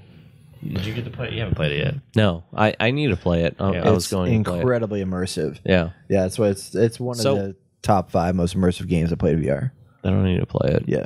Just gotta find the space for it. We also got to have a PC because it doesn't play on doesn't. on I thought this it- Oculus. No. Oh, yeah. It's You got to use the unfortunate. core. So one of my I wouldn't say greatest moments for this Southwest thing, but it was more of an eye opener, and we discussed it a little bit while we were having drinks and stuff, and your girlfriend said that we should have a female here, but I would like to touch on it either way. But females in gaming and how would I put this? How toxic it is? Toxic. I don't know why I said that weird. But how toxic it is for females to be in gaming. And I felt like that was a high subject no matter what panel I went to. How do you guys feel about that, and how could that change? You want to go first? You want me to go first? Go for it. All right. I just don't think it's going to change. We talked about this earlier. Yeah. Guess what? The world's a toxic place. There's a lot of bad things that happen that we can't change. And there are people out there who just want to see people suffer, just like the line from the Dark Knight. Some people just want to see the world burn, and they don't care if you're a man or a woman. They're just going to push your buttons because they know they can, and you can't get rid of that on the internet because, like, how are you going to shut this? Yeah, there are movements to try. So, are we being more sensitive towards that because I think? Go ahead. Finish your statement. Well, are we being more like catering to that and not allowing the female to stand up and do something or say something back? Or should we say something if we see it happen or hear it happen? From my experience, I used to talk shit back to that person back in the day when I was younger. So I was like, you know what? Screw you. You don't need to talk to me like that. And I would defend myself. But at the same time, as an older adult, it's like, I'm just not going to play this game, right? Or now they have a feature where you can mute all players. Yeah. So you don't even have to listen to that. Now, that comes with a caveat of, well, now you can't talk to the players who might be able to work alongside you to win your match or whatever. Mm-hmm. But I think we've gotten to the point where you can have the experience you want to have. You don't want to hear anybody? Turn them all off. But that's true. Or some of them have it where you can mute each one individually. So, I mean, I think this is the best we're going to get for the internet because you can't block out all people. There are going to be bad people you come across with. Well, guess what? You need to have some thick skin because, I mean, it's just going to happen. I'm sorry, you can't get around it. Well, Welcome you need thick skin, and plus, also, I mean, with that, you need the thick skin, and then also you need to realize that these people are saying this and doing this is because they have no repercussions. So, and should we kind of have a repercussions in something like this? Maybe people have tried to implement stuff where you can get like negative karma or whatever. Yeah, I mean, I think we were talking about this earlier. I mean, I think it helps a lot with like so much of stuff that we do in gaming is you are behind a screen, nobody can see your face, and nobody can see your name. Oh yeah, I'll punch a motherfucker. So there's no identity tied to you in the game world. Yeah, I feel like if we like broke that wall down and you weren't playing with your handle of whatever you are, gamer tag or whatever, you're playing as Brayton Oski. Like, I'm going to think twice about what I say to somebody else because my name is out there for everybody to see. Your name, your address, your phone number. If I'm saying go fuck your mom or whatever, I'm not going to say that as Brayton Oski. I'm not going to say that as anybody, but like I wouldn't want to say that. You know what I mean? Like, it's just not going to happen. Did you tell Jason that? Yeah, you did. No. Right to my face. Yeah. Go fuck your mom. Well, just kidding. Anyway. I see what you're saying, and I agree, but at the same time, one of the greatest things about the internet is anonymity. Well, I don't agree with that. But why should we have that? Why not? Some people want to go out there and not have anyone know who they are, and just to say stuff. So you have the free will. Say, why would you not want anybody to know who you are? Yeah. If you're going to stick by your words, if you're going to say what you're going to say, so you should be able to say it as that person. Yeah. You should have the choice Why? to people not know who you are. Some people don't want anyone. Some people are loners and they just don't want anyone to know who they are. But the internet gives them the ability to actually speak up and speak out. I'm not saying a negative light. I'm saying the positive light. So some people don't want people focused on them because it makes them what's the word? Gives them anxiety. Yeah. But on the internet, they can say all these things, not negatively. Okay. They can just say stuff. So we're talking about be whoever they want to be. Yeah. So we're talking about the internet, but I'm talking about video games. It's the same thing. It is the same thing, but it's not. So with the gamer tag, with the gamer tag thing, if we actually have a name and a face to it, and these guys are saying something inappropriate because they back it up and they believe it, you should be able to, like, as your name, to say that. Also, what I don't know. I feel like believe in privacy. what is to stop you from being somebody that you're not when it's just your name that's on there? What's to stop me from logging into World of Warcraft and being like, my character's name is Brett Yanoski. I'm going to be, a different person here. What's to stop you from doing that? Nothing. Exactly. You can so do whatever why you do you want. need to be private? Why can't you be who you are? Like, why can't you have your name out there? I don't know. The privacy thing for me, immediately I go to, you're trying to hide something. That's the way it comes to my mind. If if you have if you All right, well, let's just talk about Amazon and Google and how they track you, everything you do, and you log in and stuff like that. I mean, we've already gotten to a point where it's definitely we're in the future. Yeah. At this point, but I mean, I feel like internet privacy is like a huge thing. If you want to put it out there, great, that's your choice. But if you want to be private, I think it should be like great. It's I feel your like choice. people are abusing that system though, because they can get away with anything at that point. Right. Well, I see what you're saying from an advertising perspective, though. If you don't want everybody to have your access to your information, but I mean, I still don't think there's anything wrong with putting your name out there. It's just that you don't want them to know your purchase history. You don't want them to know all these other things about you. But I think if you are playing a game with your name, you're not going to say a bunch of bullshit. Your name, address, phone number. Yeah, I mean that's not going to be out there. You're just not going to say as much stuff because your name and maybe even your photo is tied to it. Okay, so if you're a nice guy, you're out there. Your name's out there, right? Yeah. Brett Yanoski. Great guy. You haven't done anything to anybody. Someone's like, you know what? Fuck you, Brett, because I don't like you because you're so happy. Well, now they're just going to look up Brett Yanoski on Facebook and find out as much as they can for you. They're going to come track you down. Very, very good possibility because people are crazy. But why would they track him down if he's a good guy? That would happen anyway. I'm talking about the bad guys. I want to track down the bad guys and beat them up. You think I'm kidding? I'll track them down and fucking beat their ass. On the other flip side, the same thing goes for if there is no anonymity or whatever the fuck the word is. If there's none of that in the existence, then hackers can't hide their face. People that freaking molest children on the internet can't hide their face. True. You would get rid of all of that. I mean, not all of it, but all right, what about the rapists who want to go rape women and they just be like, oh, I know this girl and I can look her up and she's cute, so now I'm going to go find her and do everything I can because we put all of our shit on the internet already, which is a horrible thing. Yeah. Yeah, I mean, there's a double-edged sword. That's all. It is. You are correct. Bad, but I think there's definitely like if we were to you need at least have a little bit of I mean, you're not going to put your credit card information online. I wouldn't say like, hey, put it on our phone. Yeah. I mean, it's saved on my phone. That's the whole thing. Look, but I mean, agree. there was definitely like a big concern back in the day of like, my parents would never want me to put my name on the internet. Yeah. Because they were the same problem. Exactly. So to circle back around, what can we do to help the toxic gaming environment? It starts when they're children. Oh yeah. Well, I mean, I think we just need to not be toxic. And if you see it, no, I mean, like, no, seriously. I know, but we need to start. We need to start not being toxic. Yeah, Jason. And if we're not toxic, I am not toxic. No, if you're, here, listen to me for a second. So if we're not toxic people, okay, we are going to not only influence ourselves, we're going to influence the people around us. Yes, we're going to influence the children that we eventually raise. Yeah, and generationally over time, there's going to create a shift there. Because if you look at communities now, it's like the people that we were listening to, the couple or the panel that we listened to on like esports and stuff like that.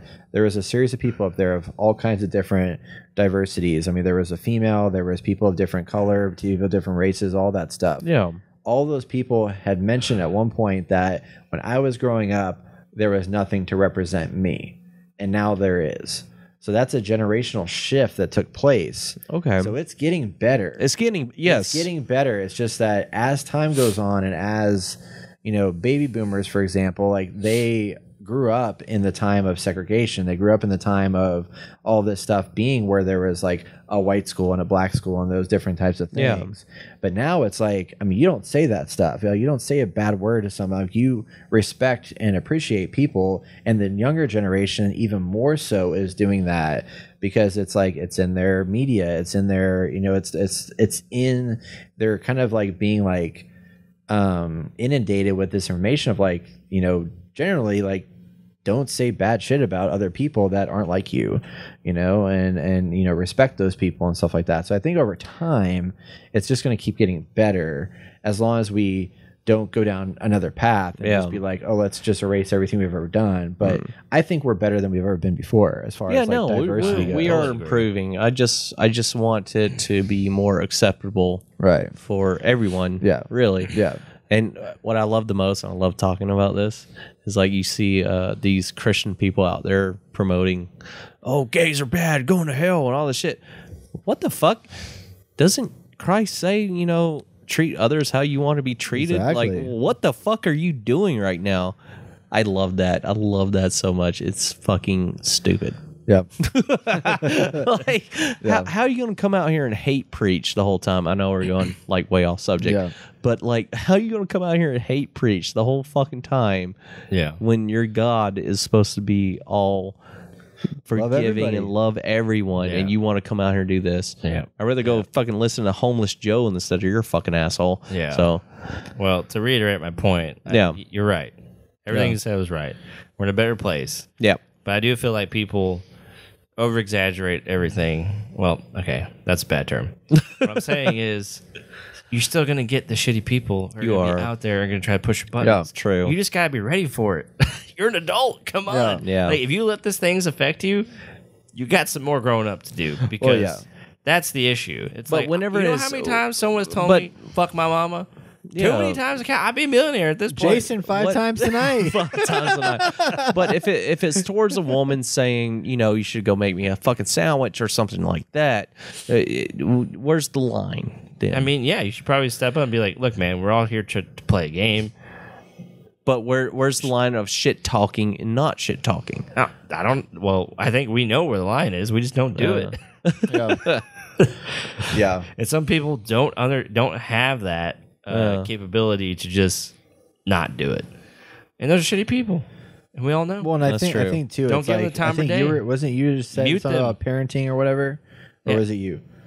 I think we've all said something. Somebody said something about that. But I think that's where it really, really, really starts. It's like, true. As we become parents and stuff like that, and everybody that's listening and everything like that, as a parent, is foundation work. It's your responsibility to make sure that, you know, the kids that you're raising are going to be good to other people and respect other people, aren't shitty human beings, and not insult somebody. And so and they're going to do it because like they're going to have people around them. They're going to influence. That's going to influence them. But you also need to be ready to be there for them to make sure that they don't go down the wrong path. Boy, it's all about conditioning and stuff like that. I will with beat kids my kid's ass. He'd be talking shit on some video games. You think I'm kidding?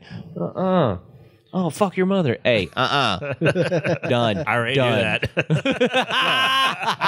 Oh my God. Only one fucking mothers is this guy. Yeah, that's right. Get the fuck off that. Oh my gosh. But yes, you're right. Yeah. No, I agree. There. Yeah. But So you know it what? starts- The world ain't perfect, so you're gonna find the assholes. Yeah, and Especially on video games. I Because do people take out agree. their aggression on other people. I do And this agree is with you on that. Honestly, it's the best way to do it because you're not actually going out in the streets and beating So somebody. that was another conversation we had on a panel.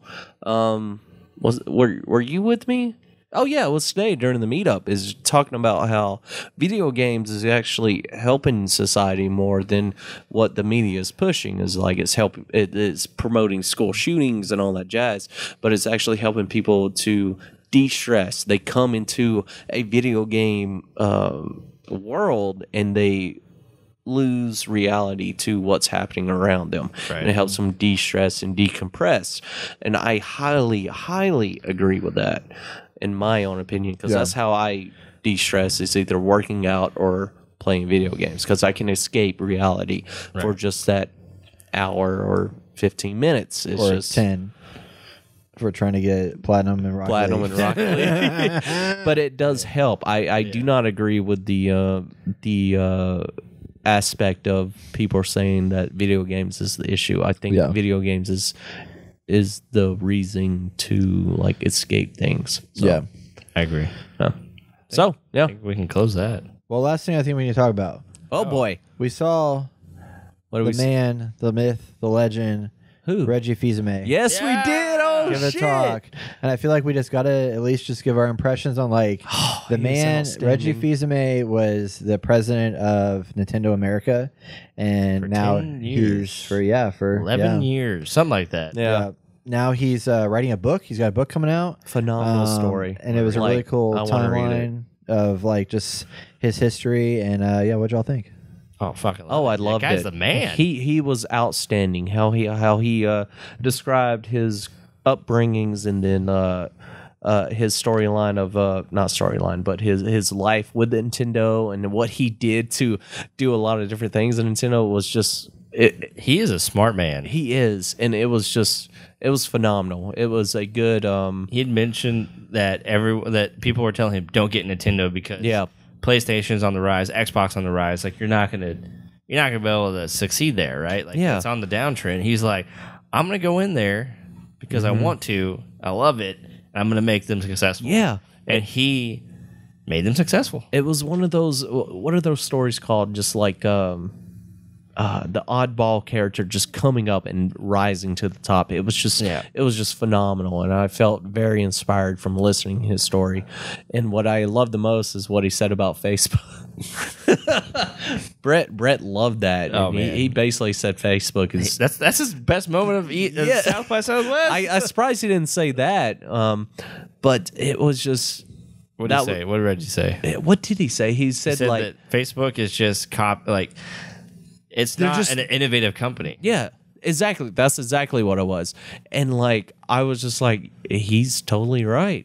You know, there's nothing they're doing. They're just buying shit and just like, okay, Yeah, they're moving being what do you? I guess a conglomerate. They're just buying up all these entities and like adding it to their thing, just like Instagram. Or fucking Snapchat was a thing, so they came out with stories on Instagram. Yep. And now TikTok's a thing, so now they have Reels on Instagram. It's just like they're just like, oh, okay, just add this to our thing to keep us relevant. Unique, nothing to like make them shine. Yeah. And I highly appreciate him being so honest about everything and like all the questions asked and everything. He was just straight up honest about it no matter what. Yep. And for his reasoning behind leaving Nintendo was interesting in my eyes because he had one of his coworkers pass away and he just felt like it was a good time to leave at a good point because Nintendo was doing outstanding and he's just like, this is a good time to just leave. I leave it at a good point for the next person to pick up. And I thought that was very appreciated. I assume everybody wants to do that, but for him to say that and actually see it actually happen, like Nintendo's still in a good point. Yeah, they They're not are. on the downtrend. Yeah. They're coming out with good products, good games. And what I want to know is like how much he actually was involved in like pushing buttons and making things happen. Yeah. Because obviously Nintendo's a Japanese company and he's in America, so he's just running God, I love that. the American side of things, which is probably going to be mostly marketing. Yeah. You know. And he marketed the fuck out of it. Oh, like, I mean, man. dear Lord. And what he was explaining whenever he got the job interview, he said that he wanted to speak to the head honcho of Nintendo. I love that part. That was cool. And like he said that he almost lost his job because of it. The whole Or almost thing. lost, the opportunity. Yeah, the opportunity to to have a job. But he because he was the first person to come in that wasn't related to the family or wasn't Asian or anything like that. He wasn't even white. So I mean, it's really a Bronx, not Bronx story. What I'm missing the term for that. Like I don't know. underdog story. Yeah. Like phenomenal. It is really cool. I mean, because especially like, I mean, he's throughout his tenure there. I mean, he just proved that he was like, genuine and all about making the success of the company like real.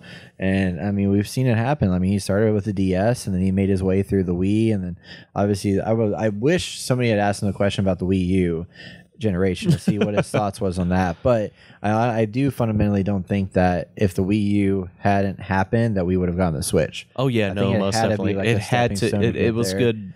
Yeah. But yeah, but he was really, really good. Yeah, I heard you guys talking as I was stepped away for a second about Facebook is not an innovative Facebook. company, and I completely agree. And I was like so happy. Brett he was said so that. fucking happy that So day. happy.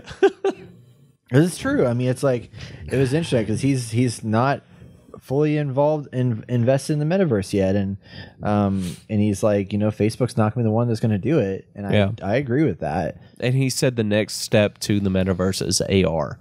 Yeah, And that I didn't even think about that at all until he said it. And I was just like, yeah, that it should be AR. yeah. We're just not there yet. Yeah, we're nowhere there yet. I'm sure this will be Reggie's interview will be online, so definitely check it out. Oh yes, it was outstanding. For sure. And get his book. Get his book. I want to get his book. I want to hear his story. Yeah, I think that'd be a good audiobook or something like that. Yeah. But anyway, well, South by Southwest. We have been here. We have done it. We have learned a lot.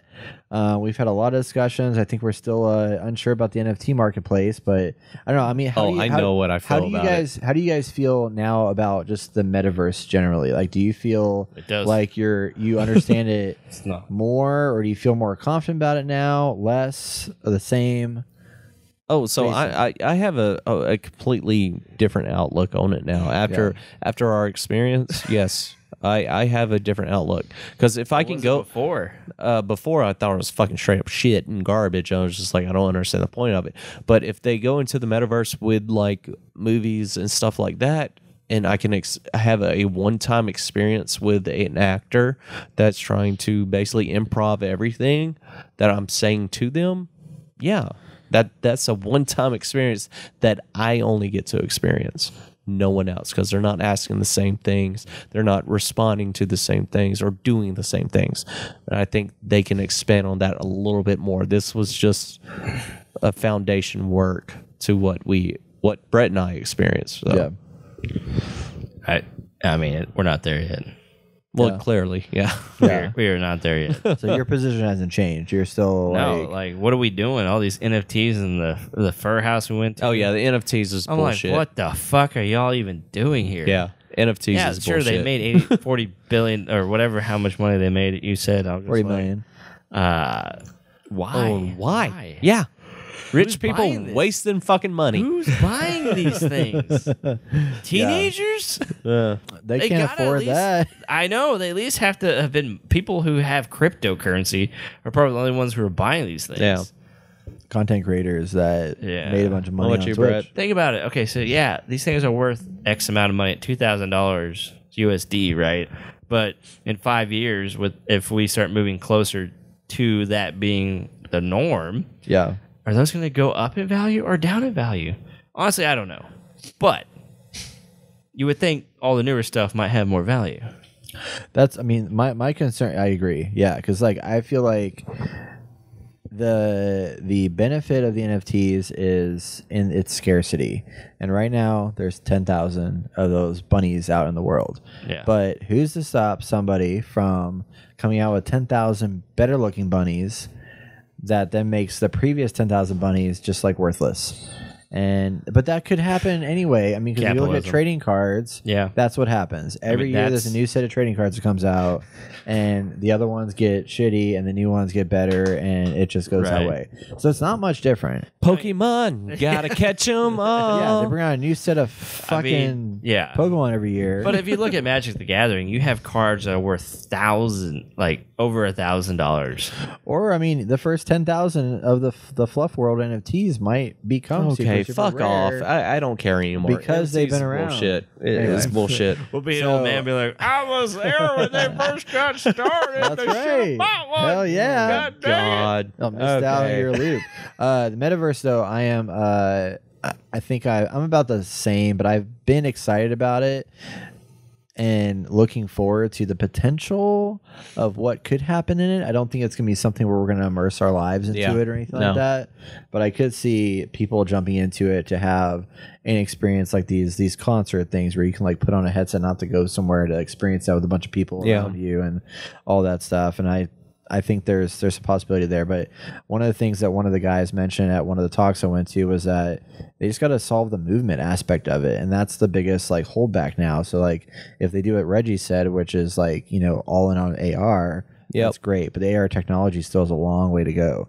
So yeah, I mean we have some time to go, but I do feel like after this, like this is Web3 is not going away. This ain't no fad. NFTs and cryptocurrency and the metaverse. This is the next generation of the internet, and I think we need to be prepared for it. So, well, my butthole's prepared, ready to go. Get it ready. All right, everybody, that's going to wrap it up for this week. Sorry about Jason a little bit. He's a little interesting. If you want to buy his NFT, you can get it on I'm selling my smile as an NFT, by the way. So we had the conversation about that. So yeah, exactly. If you want to hear us talk about something next week, you should email us at hello@theenergamer.net. We'll gladly talk about more NFTs probably if you want us to. You can check, or you can also drop a note in the Discord channel. Check out that link in the show notes, and we'll be right back with our upcoming video game releases. Looking forward to the next few weeks. Let's talk about our upcoming video game releases. Woo! First up, on the 16th of March, we have Tunic finally coming out on the Xbox Series X and S, as well as the Xbox One and PC. Explore a land filled with lost legends, ancient powers, and ferocious monsters. An isometric action game about a small fox on a big adventure. Stranded on a mysterious beach, armed with only your own curiosity, you will confront colossal beasts, collect strange and powerful items, and unravel long-lost secrets. We played this game. It was fun and exciting, and we can't wait. Like 3 or 4 years ago. Oh, my God. Probably almost 5. Okay, on the 24th, we had Amore Blue. Amore Blue is an interactive poem about a superstar athlete and their all-encompassing love between their mother and daughter. What? It's a memoir. Memoir. A unique aesthetic combining hand-drawn and 3D. I skipped a line. Wait, hand-drawn and 3D art brings Miriam's magical, realistic journey to life as she swims into the depths to her memories. A series of gameplay. Miriam's? Oh, no, it's memories. No, Miriam's. 3D art brings Miriam's. It's a person. So we said Miriam. What the fuck? It's a person. It's A capitalized. series of gameplay vigil blends sacrifice and heartbreak and victory and pride as she reconnects with her inner child and deepens her love that she shares with her mother. It's a mother-daughter game. Enjoy. And her name's Miriam, not Miriam. Miriamis? Miriamis. Why did we say that? All right. All right. Next up is Ghostwire Tokyo coming out on the 25th for PlayStation 5 and PC. Tokyo is overrun by deadly supernatural forces perpetrated by a dangerous occultist, causing Tokyo's population to vanish in an instant. Ally with a powerful spectral entity. Ally or that's Ally? I don't know. It's the other quest for vengeance and a master of powerful arsenal of abilities to unravel the dark truth behind the disappearance of you. Face the unknown. Ghostwire Tokyo. We're not playing this game. I think I'm going to play it, actually. What? Yeah, fuck Yeah. you, Austin. Brett's going to play it. I'm thinking about playing. So, on the 25th, we have Kirby and the Forgotten Land. Float off as your Kirby on an all-new adventure as a powerful Pluffball Kirby. Explore the 3D stages as you discover a mystery world, save the kidnapped Waldy D's nuts, and defeat the ferocious beast packs. God damn it. Defeat the ferocious beast pack? Is that what they're called? Ferocious? Yes, the Ferocious Beast Pack. Okay. Well, I hope you're hungry for an unforgettable adventure. Oh my God. Oh, shit. Okay, on the 25th, everybody. Woo woo! The game we've all been waiting for. Yes. Tiny Tina's Wonderland. I'm going to stream it arrive nonstop. on all platforms. Embark on an epic adventure of whimsy, wonder, and high-powered weaponry. Bullets, magic, and broadswords collide across this chaotic fantasy world, brought to life by the unpredictable Tiny Tina. I rolled a your D1. own multi-class hero and loot, shoot, slash, and cast your way through outlandish monsters and loot-filled dungeons on a quest to stop the tyrannical Dragon Lord. Everyone's welcome, so join the party, throw on your adventuring boots, and be chaotic great, and roll that D20. Hey! Natural one. That's all I'm rolling. There you go. And that's going to wrap up our show this week, everybody. Be sure and check us out in 2 weeks for more from your favorite video game podcasts. If you like what you hear, please leave us a review on Apple Podcasts or Spotify. And don't forget to join us on twitch.tv/ShenerGamerCast every Wednesday at 7 p.m. Central Time as we try and beat Dying Light 2. Ooh, you can also join us on in the conversation. Wait, no, let me try that again. You can also join in on the conversation on the Discord channel. Check out our show notes for the link. If you want to support our show, you can please donate at our website at the innergamer.net. All donations go towards making the podcast, videos, and streams even better. Yeah. And as always, you can Intoxicated. contribute monetarily. Please take the time to share this episode with a friend, family member, or loved one. The more eyes we get in front of our content, the faster we grow, and it helps more than you know. So thank you for your continued support. I'm Austin Morales. And I'm Jason Hobbs. And I'm Brayden Oski. And you've been listening to the Indie Gamer Podcast. Catch you guys next time. Podcast Out.